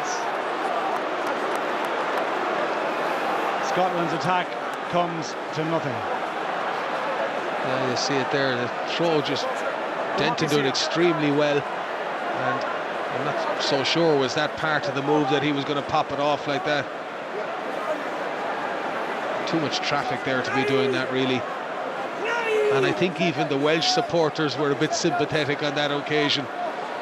I'm sure they wouldn't be too disappointed if Scotland got a try in the second half. But the wonderful thing, Hugh, about the Six Nations is, and when you see it there, we got a good feel for the atmosphere earlier in the day and the banter between the Scots and the Welsh. It's a magnificent tradition, and you know, they're all there in their kilts and they're fun, and sure, they'll be disappointed, the Scots, after, but you know, there'll be sing-songs around Cardiff tonight with both sides, the Scots and the Welsh, and it's a wonderful tradition. We might go and have a look at it a little bit later on. Try and find it somewhere to watch the match. But Rodri Williams' defeat, it's gone down. Free kick now. What are they going to do here? The last time they ran straight from their own line, they're going to do it again. Jamie Roberts has to carry and suckle a couple of defenders in. Bigger calling for it. Mismatch out now. Jonathan Davis puts the kick away. Where's that going to bounce? It's going to go into touch. And the crowd, a bit of a groan. I think they wanted to see the outside centre keep it in play at the very least. Yeah, he's changing his tactic there or something, and you could see he was trying to explain in sign language that he was attempting to do something different. What do you think Chris Cussler said when he got the tap on the shoulder to say, "Hey Chris, you're on"? No thanks, boss, I'll stay where I am, thanks. I think they were looking for him for the last 20 minutes. he was hiding. Well, Greg Laidlaw, he's on his way to Gloucester next season. Of course, he's going to leave Edinburgh. One that he will want to forget, I'm sure. But it's a line out to Scotland. Ball off the top to use as well. Cussiter to Weir. Oh, interception almost from Bigger. And then through the gap, Denton. Denton's still going. Pops it up nicely. And they keep that alive. The jersey ripped off the back. And I think it looked forward there, did it? It looked a little bit all right. Still there for Scotland, though. They're attacking inside the Wales 22. Richie Gray leaves it. Picked up by Swinson. Into touch eventually. Flag has gone up. Well, it was the biggest roar from the Scots all day when this jersey came going off there. Yeah, Dunbar, the man to lose his shirt. Here we see. Runs into North. Takes the shirt off his back, literally. That's really salt in the wounds for Scotland. He could see them in the bar after. He even took the shirt off my back. Denton did really well there, though. It's something that we haven't seen too much from him. We know what he's capable of, but he's been playing in a Scotland pack that's been trounced. In comes Jake Paul. And James Hook as well. Listen to the cheer he gets, Frankie. Well, I mean, the reinforcements, and Reece Priestland in as well. And as you said earlier, I mean, no comparison in the strength of the benches. And all these players will be looking to do something, and don't think any of them will entertain what Jonathan Davis did earlier and kicking the ball. They'll all want to run this. Scotland have stolen the line out, held up though. Warburton hanging on, they're over the line. Warburton, look at the strength there from the Wales captain. He's on the wrong side, he's got to turn his body. Which side is going to come back for Scotland, I think. After Warburton, he just had to let go of that ball because he was completely on the wrong side. There for Scotland, they're just short of that Wales line. And they'll have a penalty for offside. Wales breaking that line too early. Hibbard protecting the blind side. Garcelle still playing advantage. Cussiter. Denton standing for this one, but there's a wall of red jerseys there. Here is Denton trying to use his power to get through. Cussiter again. They keep it short. Ryan Wilson. Wilson gets the ball back, keeps it alive. Ross Ford. Ford just short.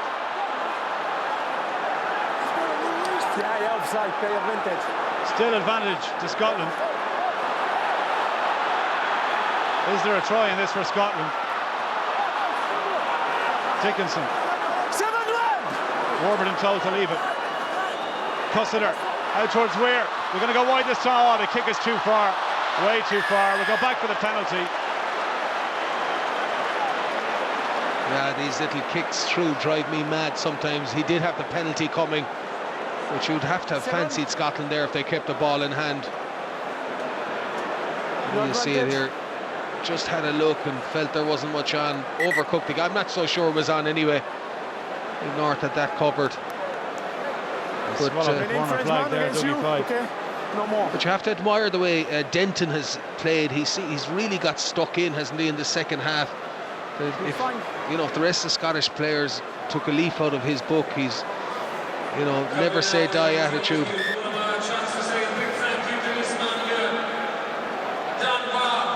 He's been with Wales for 4 years as strength and conditioning coach, and he's moving on. After this stage, this is last week for Dan.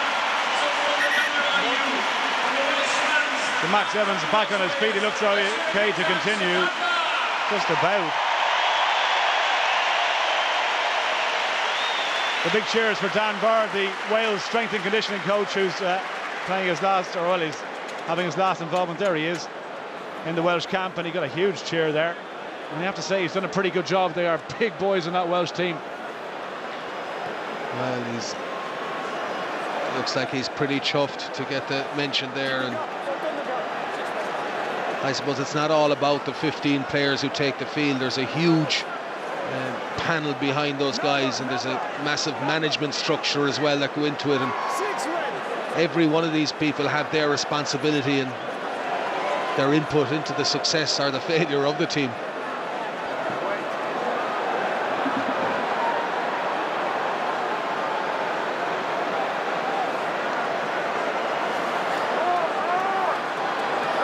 Ford hits Ryan Wilson. Immediately Wales get a shove on. Look at that.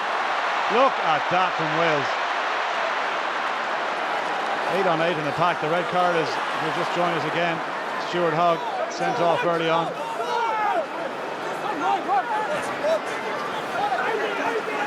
Ford asked to carry, tackled by Jake Ball. There for Cutler. It's for runners. One of them is Matt Scott.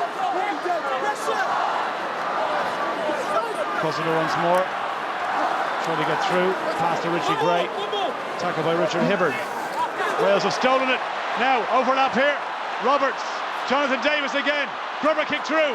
North is after this one. North against Fife. Fife will get there. Gets back on his feet and recycles just about. So Scotland, for all that pressure in the last kind of 10 minutes or so, and the chances that they had, failed to get over the Wales line, and with 15 minutes left to play.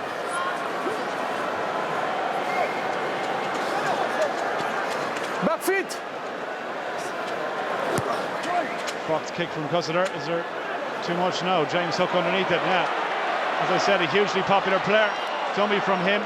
Oh, he hit runners outside him again, but fancy taking that in. Adam Jones, not a bad pass for a tight head prop.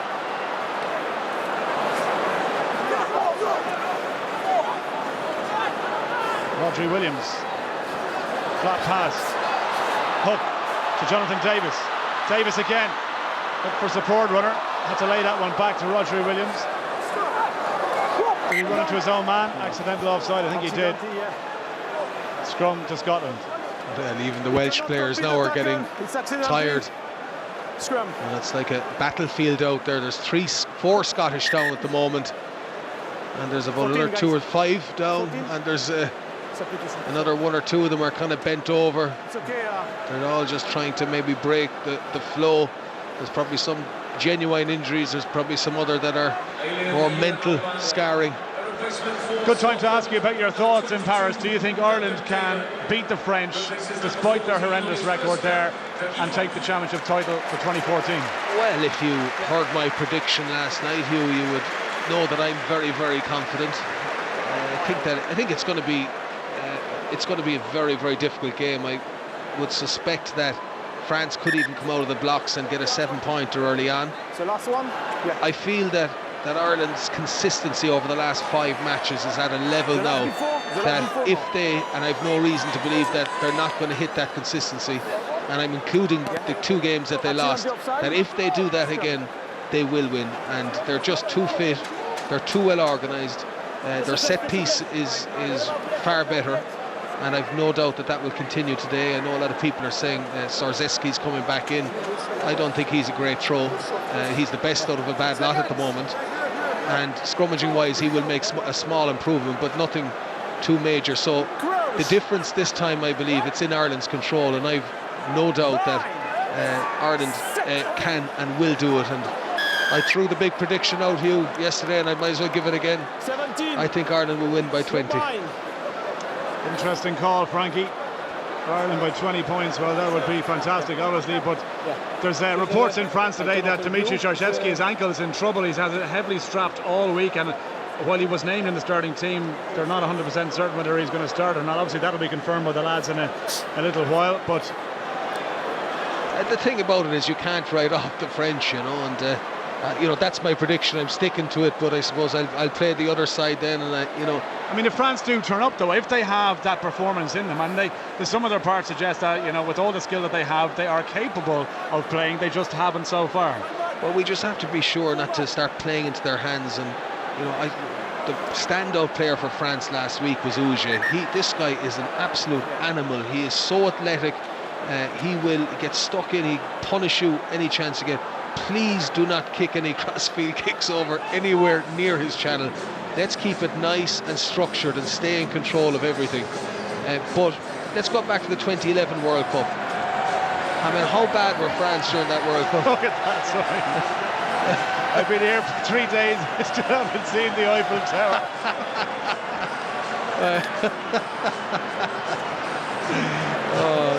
That's brilliant. I hope his wife knows that he was going to that he's in Cardiff and not Paris. That's brilliant, and the crowd here reacting to it as well. Brilliant. But I was just saying about the 2011 World Cup. I mean, how bad were France during that time? And they probably should have won it in the end. So that's what they can do, and they have this thing over Ireland, which is you know, we have to respect. But anyway, I'm staying with my 20-point prediction anyway. Right, we'll have a chat about that after this, but Scotland are trying to get their first try of the game. They have 11 minutes in which to do so. There for Strockish.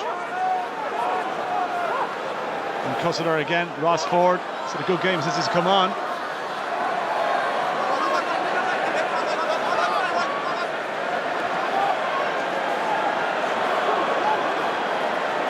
Ball's gone loose. Warburton is quickest to react, but the ball just too far from him to get his hands on it. There for Denton again. It's carried once more. Big tackle from Jamie Roberts. Dunbar manages to keep his shirt in his back this time. Strockish once more. Tackled by Williams and Falatau. Dickinson.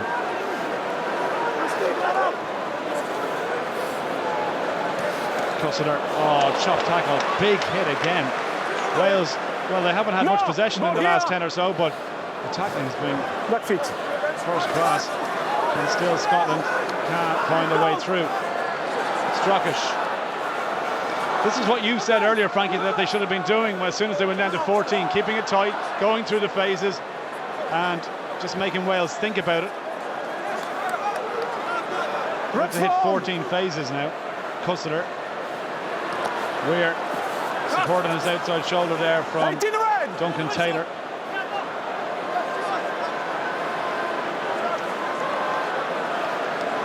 Wilson hits the ground. Cussiter once more. Forward.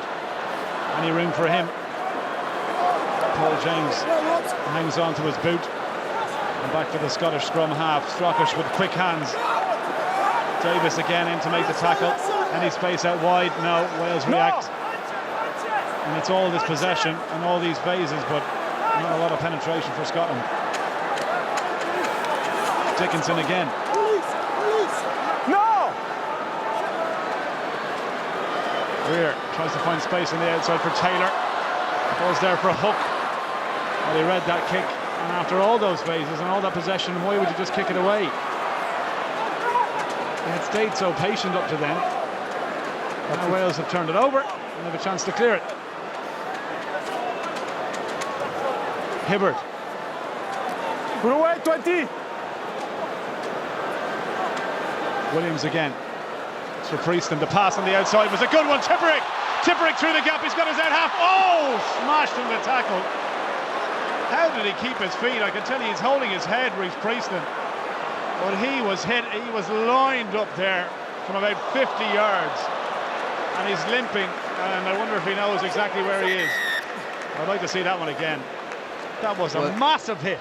That was a rib-rattling hit there by Duncan Taylor. Yeah. What a hit. And I mean, anybody at home watching, any kid, I mean, that's the type of attitude you want. Somebody coming off the bench. Look at this. No respect for bang. Super hit. And you see him getting up. Watch him here, making another tackle again. In he goes again. I mean, if any coach would love that, that's the commitment you want. Yeah, their heads are down, it's a tough day at the office, but, you know, get out, and I'm sure that will inspire all the rest of his teammates out there.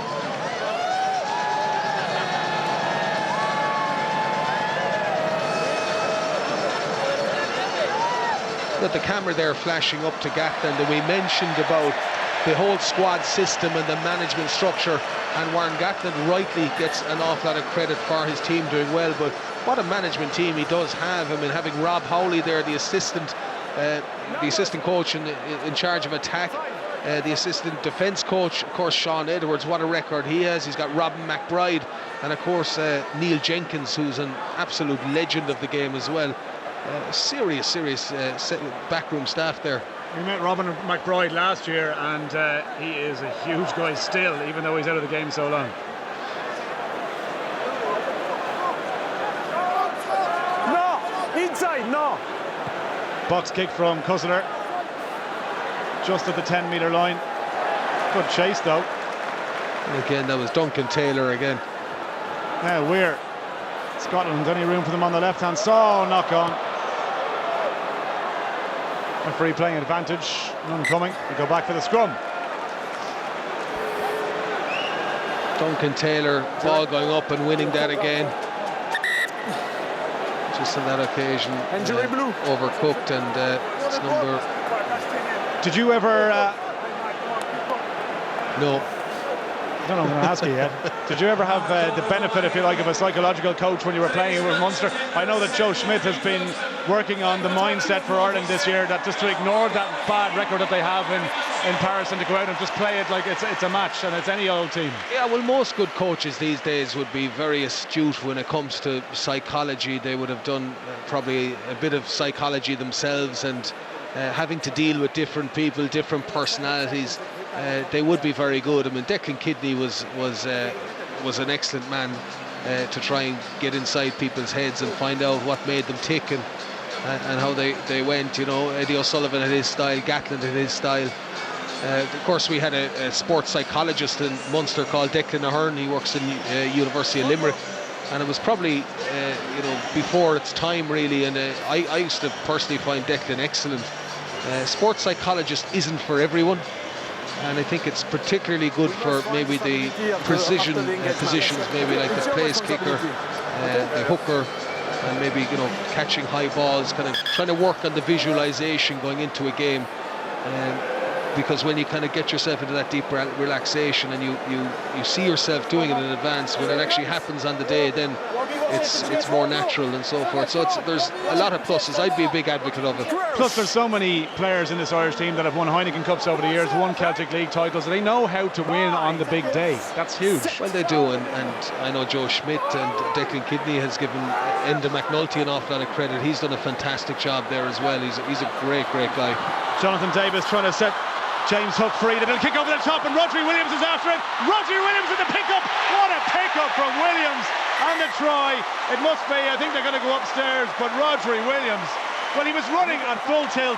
Explain, Frankie Sheehan, I know you never ran that fast, but how difficult it is to pick the ball up running at full throttle. Well, that's something Brian O'Driscoll could do, but it is a unique talent. A lot of people can pick it up, but they have to slow right down, but he didn't seem to break any pace whatsoever there as he picked, and diving on the ground, or falling and diving, but the momentum certainly carried him over. Looked like 100% try to me from this angle. Well, here you see it. They went wide.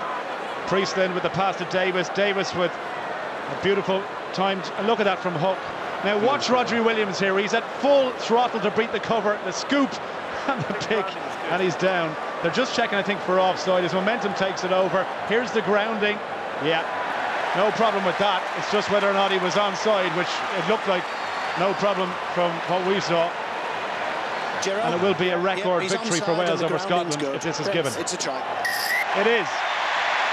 Beautifully executed try there, and as you said, James Hook was frothing at the mouth to show Gatland that he's still there and he can still do something. And you can see it, they were running out of space there. Jonathan Davis, who's been fantastic today. I mean, Hook had no space there, but the vision to know that the players were coming in droves there, and three Welsh players lining up against 2 Scots, and it's just getting worse for Scotland, isn't it? James Hook on his 75th cap to reach 349 points for Wales. Splits the posts, and it is 51 points to 3. Frankie, I mean, this is just embarrassing for Scotland. It's obviously a fitting celebration for the 100 Test match here at the Millennium Stadium, and the first try there for Rodri Williams. But if you're a Scottish fan, if you're a Scottish player, this is just dreadful. It's character building, one way of putting it, I can tell you. How is this character building? Yeah, well, I can tell you something. It will make you appreciate the good times more than anything. The question, I suppose, over Scottish rugby, the question mark as George North runs through the defence. How many missed tackles for Scotland today? But, you know, can Scottish rugby get back to anywhere near the heights of 20 years ago or even 15 years ago, when they were contesting for championship titles, when penalty 12 blue against Scotland's inside centre Matt Scott, and Wales will get another chance to attack with 4.5 minutes left to go. But I mean, the way Scottish rugby is at the moment, I had Doddy Weir on commentary, Julie, there a couple of weeks ago when they beat Italy through Duncan Weir's last minute drop goal. But you just have to wonder about Scottish rugby. The 2 professional sides that they have, not really contesting in the Pro 12 or in the Heineken Cup, and you know, where are the players going to come from? Yeah, the question was raised in the studio earlier with Vern Cotter getting involved. I mean, it's going to be just a big ask, because I think it's a culture problem there. Since the breakup, the regions have not really bought into the actual the Scottish, the whole rugby side of it. It's all soccer really there, you know, so it's going to be a huge challenge. Meanwhile, Wales, well, there were question marks over at Gatland before today. There were a lot of questions over his style of play over the first 4 rounds and the team selection as well. He's certainly going out on the crest of a wave. George Hook said he's the luckiest coach that ever was, but perhaps to lose Stuart Hogg, you could say Wales a little bit lucky there to get that advantage so early on, but certainly Wales have been dominant here today. Well, I'm not so sure I'd agree with the luckiest coach. I think he's been an absolutely fantastic coach. There's a lot more to luck than what he's done. No, stay.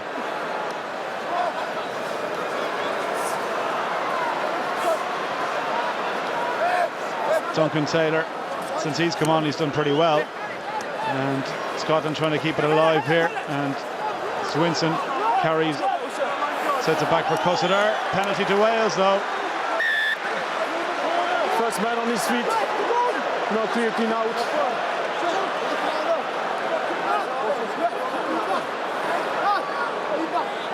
First man on his feet. Well, look at the hunger of the Welsh. They still want more. Look, off they go again.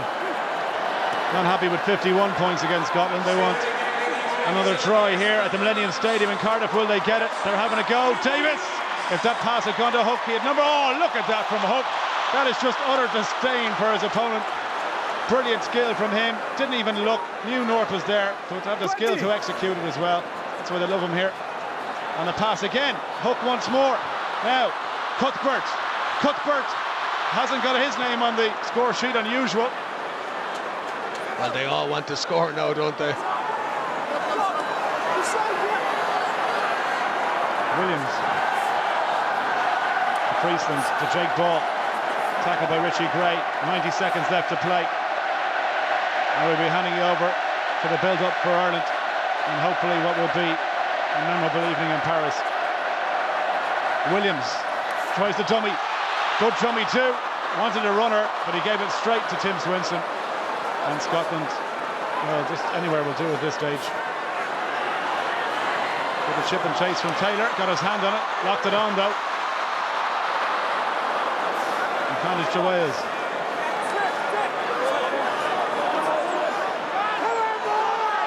If ever there was a time you'd be asking a ref to blow it up early, it's now really, isn't it? Hibbard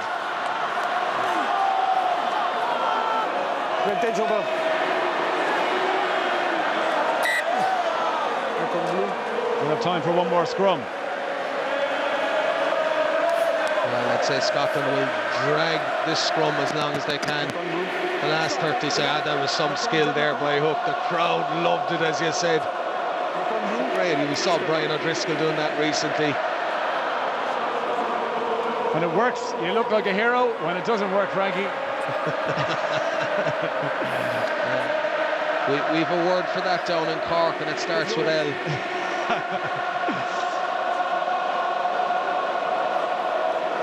So there's a lot of Wales will be delighted to finish up, as you said, the 100th Test match here at the Millennium Stadium. Nice way to finish the season off for them, albeit against the 14-man team. But you know, you can only beat what's in front of you, and you have to hand it to Wales.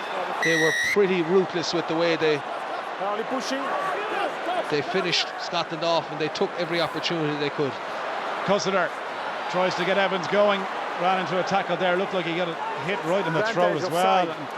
He's not even back on his feet yet. It was a nasty tackle on Max Evans. As soon as he got hit there, it was right into the throat. Just say no, Scotland should just kick this ball out. Just kick it out and end the suffering.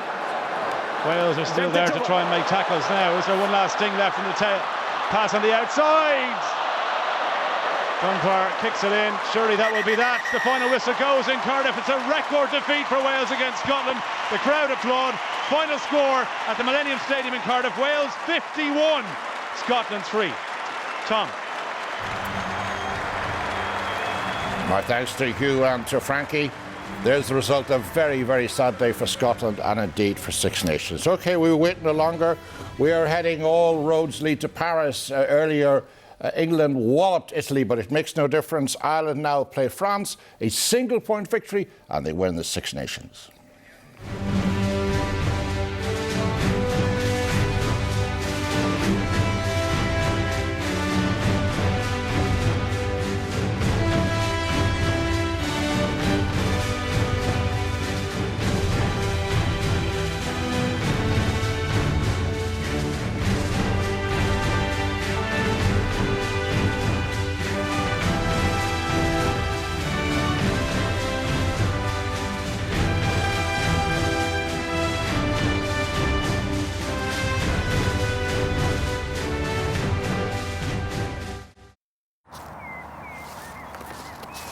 Ulster Bank, dedicated to the future of Irish rugby. We all complain about our bosses. Control freaks. But how would we cope if they gave us the keys? We're in just total disbelief. Would we rise to the challenge? I love massaging fit men. Or crack under the pressure? Very stressed. We're in a panic. Nobody RSVP'd yet. Yeah, running out of time and money. Under Nora Casey's watchful eye, this is a serious opportunity. 6 businesses are about to find out. Will they be courageous enough to take the kind of decisions we need to take? The Takeover returns Thursday at 9:30 on RT2 and RT2 HD. What is all this stuff on our car insurance? Oh, it's a super deluxe bonus package. Nonsense. Cut the nonsense with no nonsense. Build your own from only €211 and only pick the stuff you want and not the stuff you don't. Thanks, no nonsense. Not only have you saved us money on our car insurance, but maybe our marriage as well. Get low-cost car insurance with no nonsense. Now you can experience the extraordinary world of Horizon for the extraordinary price of just €35 a month. Get the Horizon bundle from UPC, Horizon TV, Horizon 120 meg unlimited broadband, that's over 5 times faster than Sky, and Horizon Home Phone, all for the incredible price of just €35 a month for 6 months. And there's more. You get free connection too. Can you afford not to switch?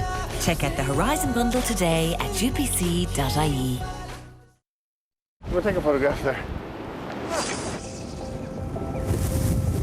Time for coffee? Yeah, I think so. You have definitely. Places are made and measured by the people that live there. The locals. The real deal, honest-to-goodness sorts that live, work, play, and have true pride in the place. They are the welcome wagon, the storytellers, and the real-life wayfinders. And they'll tell you a thing or two about the history and the hidden gems. You see, people are what make places memorable. Places are made by people. And the people from here make this place extraordinary. Discover the people. Discover the place. Discover Northern Ireland.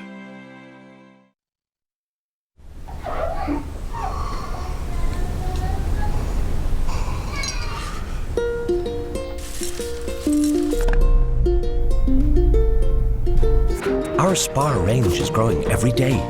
Hundreds of quality products for less. Like Spar Extra Virgin Olive Oil, 500ml, only €2. 4 rolls of Spar toilet tissue, just €1. And chilled Spar 1 litre juices, only €1 each. Wherever you see the tree. You made me laugh.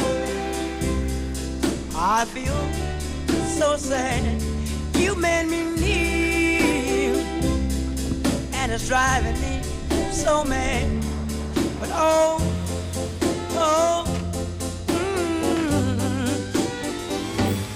I want you so bad. I want you The new Suzuki S-Cross.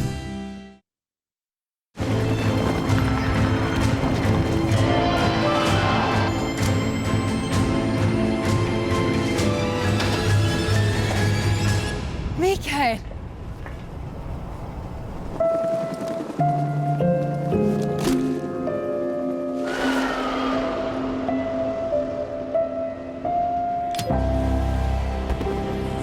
Make love, not war. With new Lynx Peace. No nonsense comprehensive car insurance from €211. That's €211. 211. 2 small number, 1 even smaller number, 1 small number again. Comprehensive car insurance, good. From €211. Excellent. Call today or visit nononsense.ie. That's all. Cut the nonsense. Get low-cost car insurance from No Nonsense. Ulster Bank and the RBS Six Nations.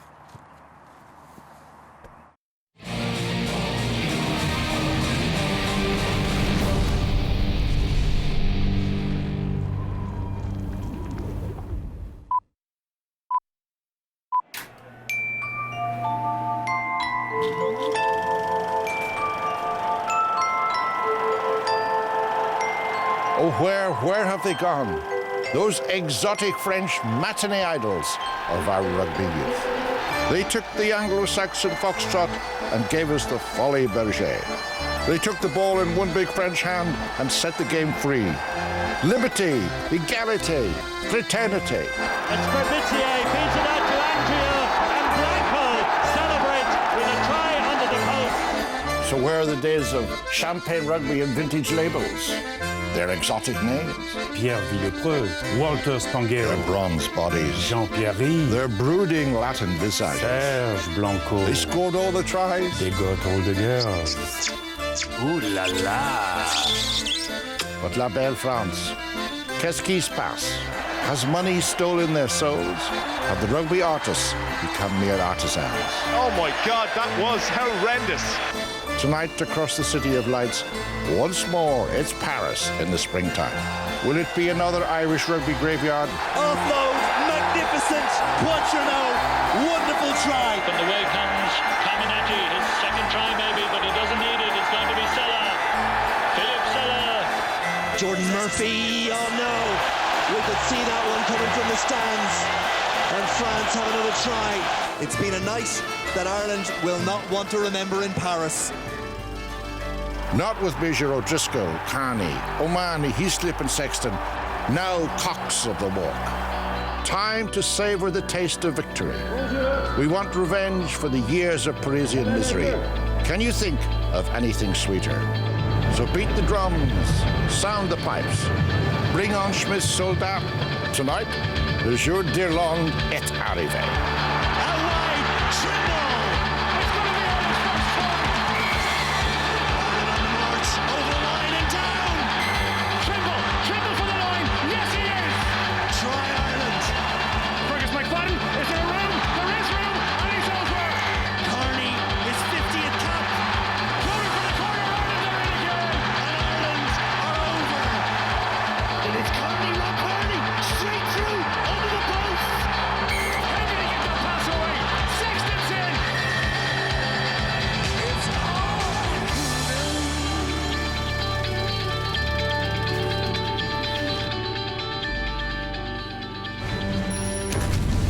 So much for history. We move to the final chapter of the 2014 Six Nations. It's France against Ireland. Ireland playing for a Six Nations title in Paris.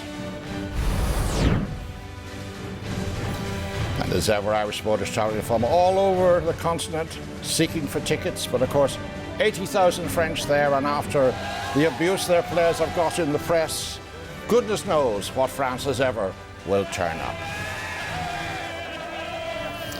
And here in studio, a long time since 12:30, the Marathon men, George, Brent and Conor. OK, let's have a word from Irish coach Joe Smith. Joe, the big final is here. You know exactly what you need to do just to win, and the championship is yours. Yeah, I'm not sure I agree with Just. I think it's going to be really tough. Just even talking to Philippe, and he's obviously really motivated. His team are very motivated. I think they're a really big, strong team, and we're going to have to be pretty courageous and pretty smart, I think. Yeah, how are the nerves? Did you watch any of the England game? Yeah, I watched it. I try to keep the nerves in check most of the time, especially when it's something I can't control. I've just got to watch it, see what happens, and then maybe plot a course. But there's no course to be plotted. We've just got to do our best to try to get the result that will clinch it for us.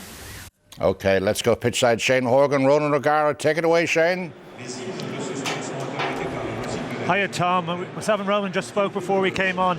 You get the same feeling here, even standing on the sideline. Memorable feeling that we got when we played here. Nervous but excited. This stadium does strange things to Irishmen, and it can be oppressive, can't it, Ronan?